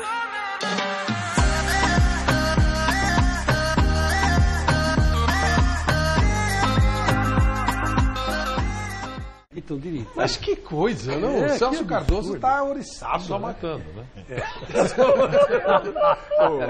Chega numa situação. Violência não, mano. E outra coisa, com todo o respeito, se matar, ainda será absolvido. Legítima defesa. Legítima defesa. Agiu sob intensa vontade. Agora, ô Flávio Prado, só queria aproveitar um momento de descontração, mandar um beijo lá pra turma da Transamérica. Quem foi no show do Justin Bieber foi a sua mãe. Você foi sim. A senhora mãe do Márcio Bernardi, do José Carinho. Você tinha ido, seu? Do Savoia. Foi todo mundo no show do Justin Bieber, tá? Todas as mães lá foram lá, tá? Pô, muito legal. Acabou agora, ó. Acabou agora, deve estar acabando agora. Temos fotos e vídeos. Grande abraço a todos vocês. Eu posso chamar, João? Alô, direção? Alô? Então vamos lá. Vamos nos acalmar nesse momento. Santista Adriano com o filho Felipe na Vila Belmiro. Aê! Gostei. Sacaneado, então. Juliana, a Ju, que foi nossa estagiária, tá assistindo Mesa Redonda e viu foto com o Dorival. Lembra dela? Claro. Ah, ela foi buscar você, eu acho, na época do troféu também. Eu lembro. Ela ficou super feliz com essa foto, eu lembro disso. Valmir Ferreira com a esposa Fabiana no estádio do Pacaembu. É o Pará. É o irmão Pará. É o Pará. Gostei desse cabelo. É o lateral Pará. Mas não posso. Ó, agora a gente vai para os vídeos, tá? Acredite, o Dorival Júnior da Vila Maria, é esse o nome mesmo, tá? Ele mandou uma pergunta para você. Dorival, vamos ver. Boa tarde, meu nome é Dorival Júnior. Eu gostaria de saber do meu xará, o Dorival Júnior, por que o Santos teve essa queda de rendimento esse ano, sendo que o ano passado nós evoluímos bastante. E por que o Ricardo Oliveira não está rendendo o esperado depois que ele voltou da lesão? Um abraço a todos. Sou aqui da Vila Maria, Zona Norte de São Paulo. Se possível, se o meu xará pudesse me arrumar uma camisa, ficaria muito agradecido. Um abraço e um bom programa a todos aí de hoje. Um abraço. Valeu, xará. Não, o Santos realmente teve uma caída. Nós iniciamos aí a competição. Em janeiro nós tivemos 9 lesões. E isso daí complica um pouco o desenvolvimento da pré-temporada. E sem uma pré-temporada bem feita, alguns jogadores passam a sentir um pouco mais o ritmo de jogos a partir do momento que engatamos aí uma sequência. O Ricardo foi um desses jogadores que teve uma lesão séria no início, ficou muito tempo afastado, agora ele tá procurando entrar em forma e isso daí é um processo meio moroso. Então ele vai ainda alternar um pouquinho, algumas boas atuações dentro do nível que ele sabe jogar e algumas atuações ainda um pouco abaixo. É um fato natural isso. Eu acho que todas as equipes passam por momentos como esse. Eu não esperava essa caída de produção nesse início de temporada, já que o Santos vinha vivendo um bom momento. Agora é um fato que nós temos que conviver, é um fato novo nesses quase 2 anos que eu estou à frente do clube, o que acabou acontecendo agora. Ainda assim o Santos chegou na fase de classificação a apenas 3 pontos do líder do campeonato. Então, eu acho que é uma situação que para nós não tem nem como explicar, porém nós estamos trabalhando, tentando uma recuperação rápida. Agora vamos com o José Carlos Borbi, ele é de Pirituba e tem pergunta para o Flávio Adalto. Muito boa noite a todos do Mesa Redonda, muito boa noite à nação corintiana. Eu gostaria de aproveitar e fazer uma pergunta para você, Flávio Adalto. O que temos de novidade aí para o Campeonato Brasileiro? Porque Paulista é uma coisa, agora o Campeonato Brasileiro é complicado. Você está pensando em novos reforços? Ok, valeu, obrigado, boa noite. Já boa respondeu, noite. Né? Boa noite. A gente pensa sim, mas a gente tem que caminhar dentro das nossas possibilidades. A coisa que eu mais detesto é iludir o torcedor, é você ficar pregando uma coisa, iludindo o torcedor, citando nomes que depois não se concretizam. O Corinthians tem uma base, essa base vai melhorar, está progredindo, tem vários garotos ainda que vão ser lançados e pode até haver a possibilidade de vir um ou mais jogadores até em boas condições de serem titulares. Mas a gente confia nesse elenco que está aí, confia nesses jogadores, não vai dar vexame não, mas nós não vamos ficar também iludindo o torcedor não, apresentando nomes que depois não chegam e isso faz com que a frustração seja muito grande. O respeito para com o sentimento do torcedor é uma das minhas maiores preocupações, não fazer com que ele sonhe e depois tenha pesadelo não. Alexandre de Cotia faz pergunta para o Dorival, vamos ver. Meu nome é Alexandre, moro em Cotia, São Paulo. A minha pergunta vai para o Dorival Júnior. Dorival, qual a influência do Santos de 2016 para o Santos de 2017? Aquele Santos que tomou menos de 1 gol por partida no Campeonato Brasileiro, para o Santos desse ano, de 2017. E uma outra perguntinha rapidinho, é referente aos jogos do Santos no Pacaembu. Eu, particularmente, fui em todos os jogos do Santos no Pacaembu. Por que o Santos não joga no Pacaembu? Pacaembu. Muito obrigado a todos, uma boa noite. Por que o Santos joga no Pacaembu? Não joga. Porque não joga. Ele gosta de jogar no Pacaembu. Não, aí depende, naturalmente, depende daquilo que for definido, né, pela diretoria. Agora teremos o jogo da... Com a Ponte vai ser no Pacaembu. Exatamente, com a Ponte. Teremos alguns jogos da Libertadores também. Segunda, né, dia 10. Exatamente. O Santos deu uma caída de produção, sim, aquilo que eu falei anteriormente. O Flávio citou um fato que às vezes as pessoas não percebem. De agosto, setembro do ano passado para cá, nós já jogamos com 8 duplas de zaga diferentes. Desde que nós perdemos o Gustavo Henrique e o Gustavo e o Luiz Felipe, nós tivemos aí uma transição. A chegada do Kleber, o próprio crescimento do Lucas Veríssimo, o retorno do David Braz, que estava lesionado. Então, colocamos o Yuri como um zagueiro. Tudo isso aí foi sendo trabalhado ao longo de todo esse processo. E às vezes as pessoas não percebem isso. Uma adaptação de um jogador já é meio complicado. 2, 3, às vezes 4. Setores, ainda mais. Setores. Então, você passa por uma transformação dentro de uma competição sem que as pessoas percebam. O ano passado nós tivemos menos dificuldades. Esse ano um pouquinho mais. Agora é questão de tempo. O que está acontecendo com o Santos é um processo e daqui a pouco a gente novamente vai encontrar um caminho aí, porque a equipe é muito boa, a equipe está muito consciente do que quer esse ano e eu não tenho dúvidas que nós ainda teremos coisas muito boas acontecendo. Como o Dorival é calmo, né? Impressionante. Ailton Santos de Guarulhos tem pergunta para o Dorival. Aqui quem fala é o Ailton Santos, mora em Guarulhos, Jardim Palmira. Queria fazer uma pergunta para o Dorival. Por que ele aceitou trazer Bruno Henrique, Kleber e Kaique e nenhum dos três está resolvendo o problema do Santos? Ele sabia que trazer esses 3 jogadores que não estão fazendo nada, e o Kleber, quando lembra de jogar no Corinthians, era um bom zagueiro. Por que ele está no banco e a gente vivemos tomando tanto gol desse jeito? Então, Dorival, teria como responder? Aqui é Santista. Vai, Santos, vamos ser campeão, Santos! Santos é meu amor! A cobrança tá pesada, hein, Dorival? É normal, é o momento, é assim. Eu não vejo tudo isso que ele está falando, eu acho que o Bruno está numa crescente. Eram jogadores que não estavam atuando nas suas equipes de origem, até que eles entrem numa melhor condição. Isso daí demanda tempo, treinamento. Eles estão se adaptando ao novo clube. O Kleber teve 2 lesões em sequência, ele não conseguiu ter aí 3 jogos jogados, em razão principalmente dessas lesões que ele teve, e foram pontuais em momentos importantes, então ele poderia sim estar num outro momento. O Lucas Veríssimo entrou, ele está saindo muito bem. E o Kaique, que ele perguntou? E o Kaique, ele tá brigando por posição com o Ricardo Oliveira, então... Que não é fácil. Que não é fácil, que não é simples. O Ricardo teve esse problema inicial, está readquirindo uma melhor condição. O cara foi pegar cachumba com quase 40 anos, é brincadeira, não é muito azar. E parece que desceu, porque está demorando para subir essa cachumba. Pode fazer uma pergunta?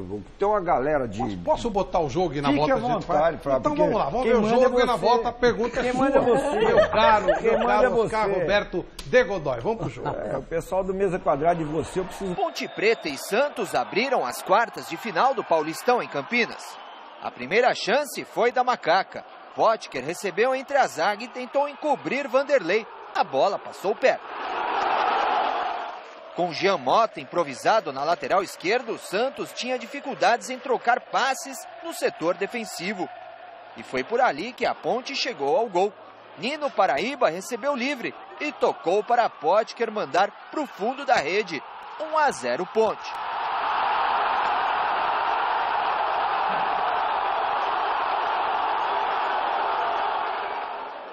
O Santos teve a sua primeira chance somente aos 32 minutos, no chute forte de Ricardo Oliveira, que a Aranha espalmou.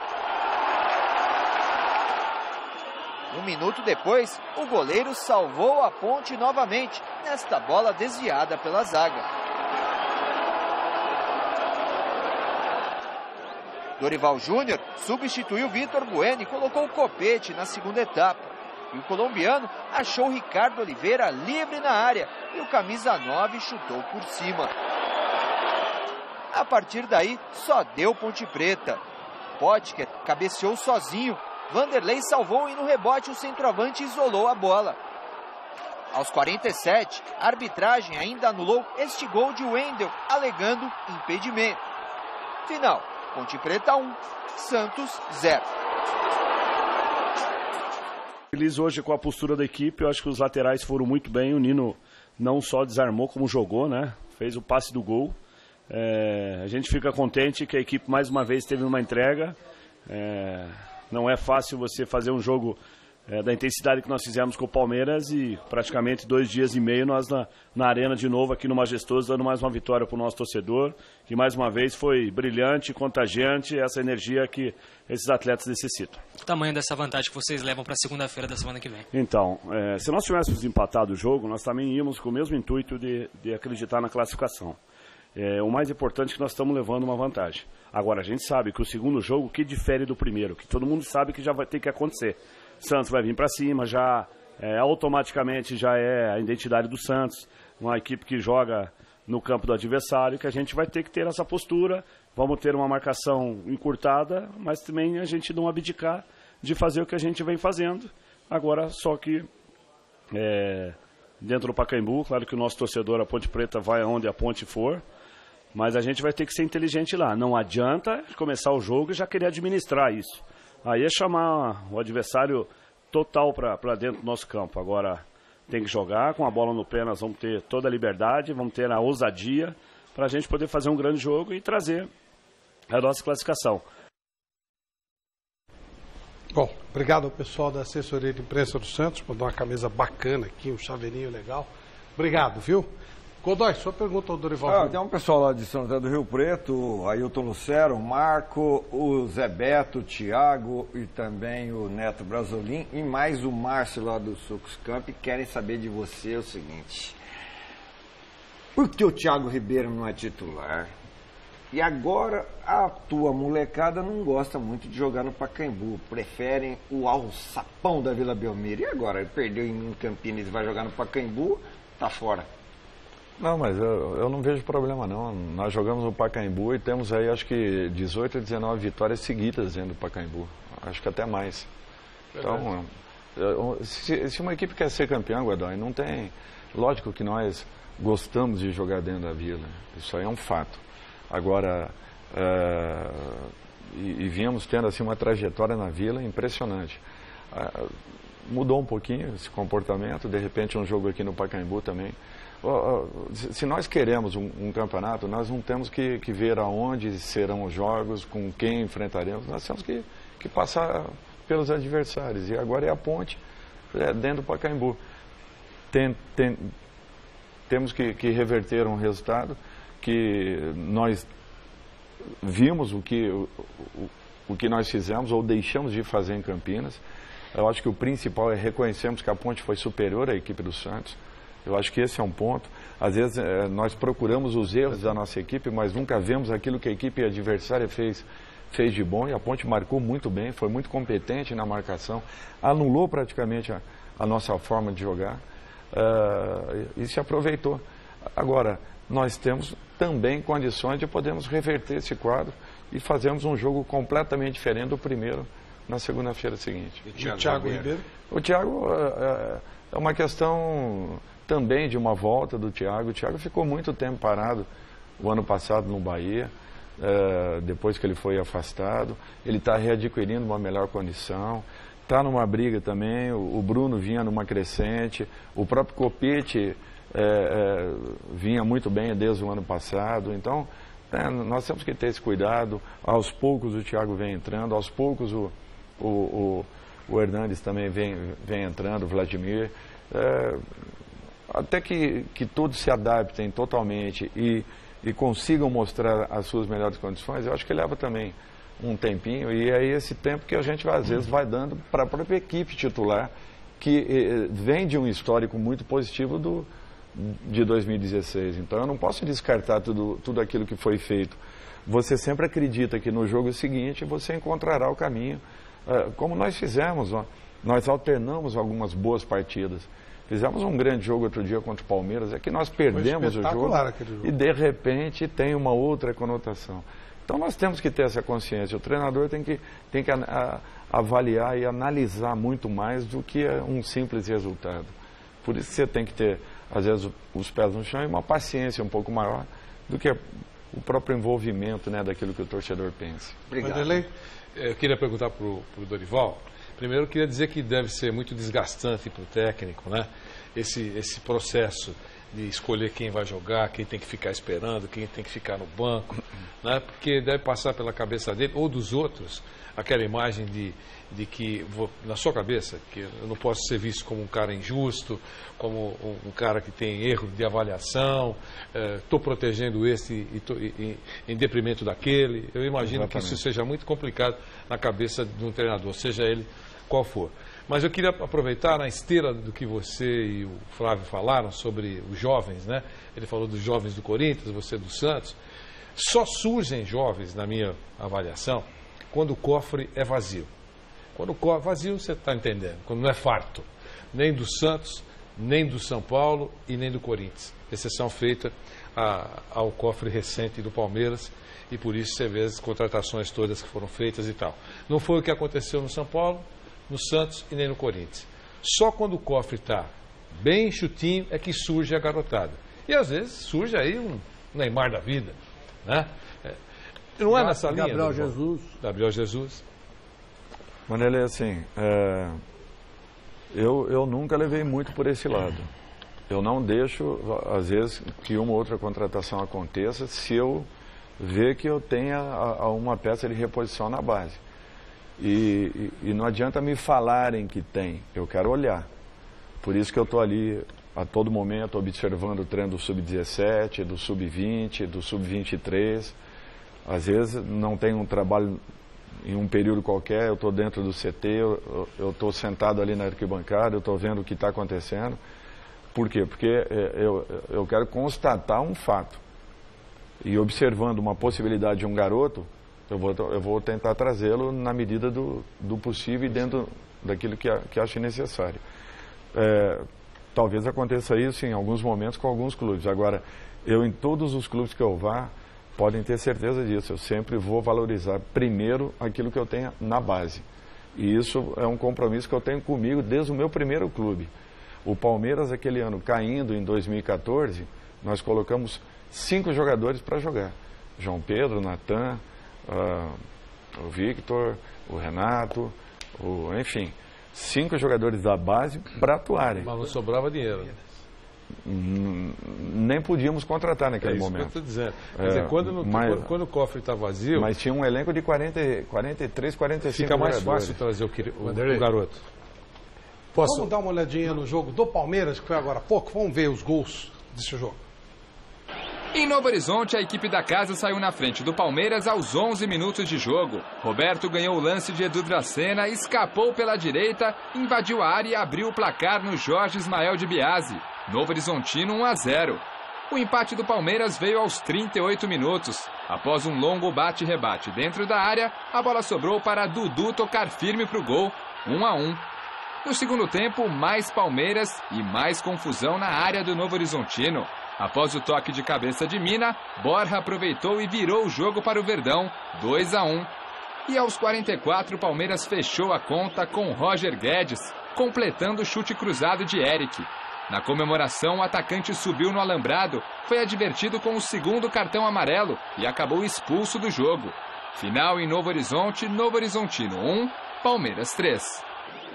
Uma vez Flamengo até morrer, uma vez Corinthians até morrer, uma vez Várzea até morrer. Meu xará Flávio Adalto tem uma informação de que o jogo da Champions League da Várzea não será no Pacaembu. O meu amigo Sérgio, que é do Pioneiro, ele disse que dera, né? O pudera. Vai ser no campo do Doroteia, na Zona Sul, mas olha... Onde é o campo do Doroteia? É na Zona Sul, depois de Santo Amaro. Só que tem um detalhe, quase todos os campos hoje da cidade de São Paulo são com grama sintética. Você quase não encontra mais. O do Doroteia também? Também, tem um alambrado bonito, bom vestiário, boa arquibancada. Se eu puder, eu vou lá ver essa festa. Legal, nós vamos estar lá, a mesa redonda vai estar lá. Aquele terrão, aquele campo ruim ajudava, não ajudava, Dorival? Bastante. A habilidade do jogador? A formação, a verdadeira formação dos nossos jogadores se dava aí, né? Alguns jogavam em ruas, né? No paralelepípedo. Outros jogavam em calçadas, mas a grande maioria jogava na terra. Então, o cocô de vaca, né? Exatamente. A gente limpava antes. A gente tirava. Mas a verdade é que a formação dos nossos jogadores anteriormente aconteciam nesses campinhos de quarteirão, eram terrenos baldios aí que você ia lá, limpava, e aquilo ali inconscientemente fazia um trabalho que nós nunca tivemos e que hoje nós cobramos, né? Precisamos de um trabalho mais qualificado. O futsal pode estar fazendo isso? O futsal hoje é o grande formador do futebol brasileiro, por isso que tem que ter um trabalho muito mais integrado. O futebol de salão tem que ser visto pelos clubes como o grande formador. E não é a formação assim, que o garoto vai ali e tenha uma ou duas aulas apenas de futebol de salão. O futebol de salão tem que estar totalmente integrado na vida do clube, fazendo com que esse garoto, até de 12 a 14 anos, continue trabalhando integradamente futebol de salão e futebol de campo.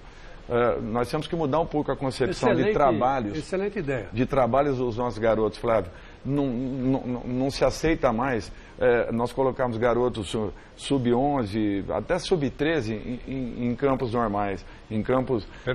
Está na hora disso daí partir da CBF. A CBF tem que sair um pouquinho desse pedestal que ela se encontra e vir para o dia a dia dos clubes e vir para a necessidade do futebol. Nós temos que pensar um pouco mais o futebol brasileiro, senão nós vamos continuar caminhando nessa situação. Mas nunca ninguém perguntou isso para você, da CBF? Da CBF? Dorival, o que você acha? Você acabou de dizer. Não, Vanderlei, nós fomos 3 vezes à CBF. A CBF nunca deu importância a uma aproximação dos treinadores do Brasil com a entidade. Anita Pasques, que está vestida de baiana, quem ganhou essa camiseta maravilhosa? Com orgulho, hein? Moisés Souza Oliveira, ele é de Embu das Artes. Esse presente vai para você, ele acompanha a gente todo domingo. A produção vai entrar em contato com você. Virou meu time, né? Porque casei com um baiano, que aliás hoje faz aniversário. Um beijo, Renato. Meu Tudo Deus. de bom. É hoje, hein? Renato, agora... nós vamos comer seu bolo. Vamos comer seu bolo. Comer o sarapatel. E agora o Bahia vai pegar simplesmente o Vitória. Então, sensacional. Vai ser uma semifinal emocionante aí pela Copa do Nordeste. Gaúcho. Bacana, legal. Flávio Adalto, muito obrigado por atender nosso convite. É sempre legal te encontrar. Grande Dorival Júnior, meu amigo. É um prazer. Tenho o maior carinho, o maior respeito por você, como pelo Flávio Adalto. Ótimo encontrar os dois amigos aqui. Muito obrigado. Um abraço. Boa noite, Vanderlei. Boa noite, Chico. Boa noite, Godoy, que amanhã estará de vela do casal Michele Janela e Celso Cardoso, também conhecido como Celso. Vou meter fogo na vela. É isso aí. Como é que é? Sandra na Um abraço, até amanhã. Tchau.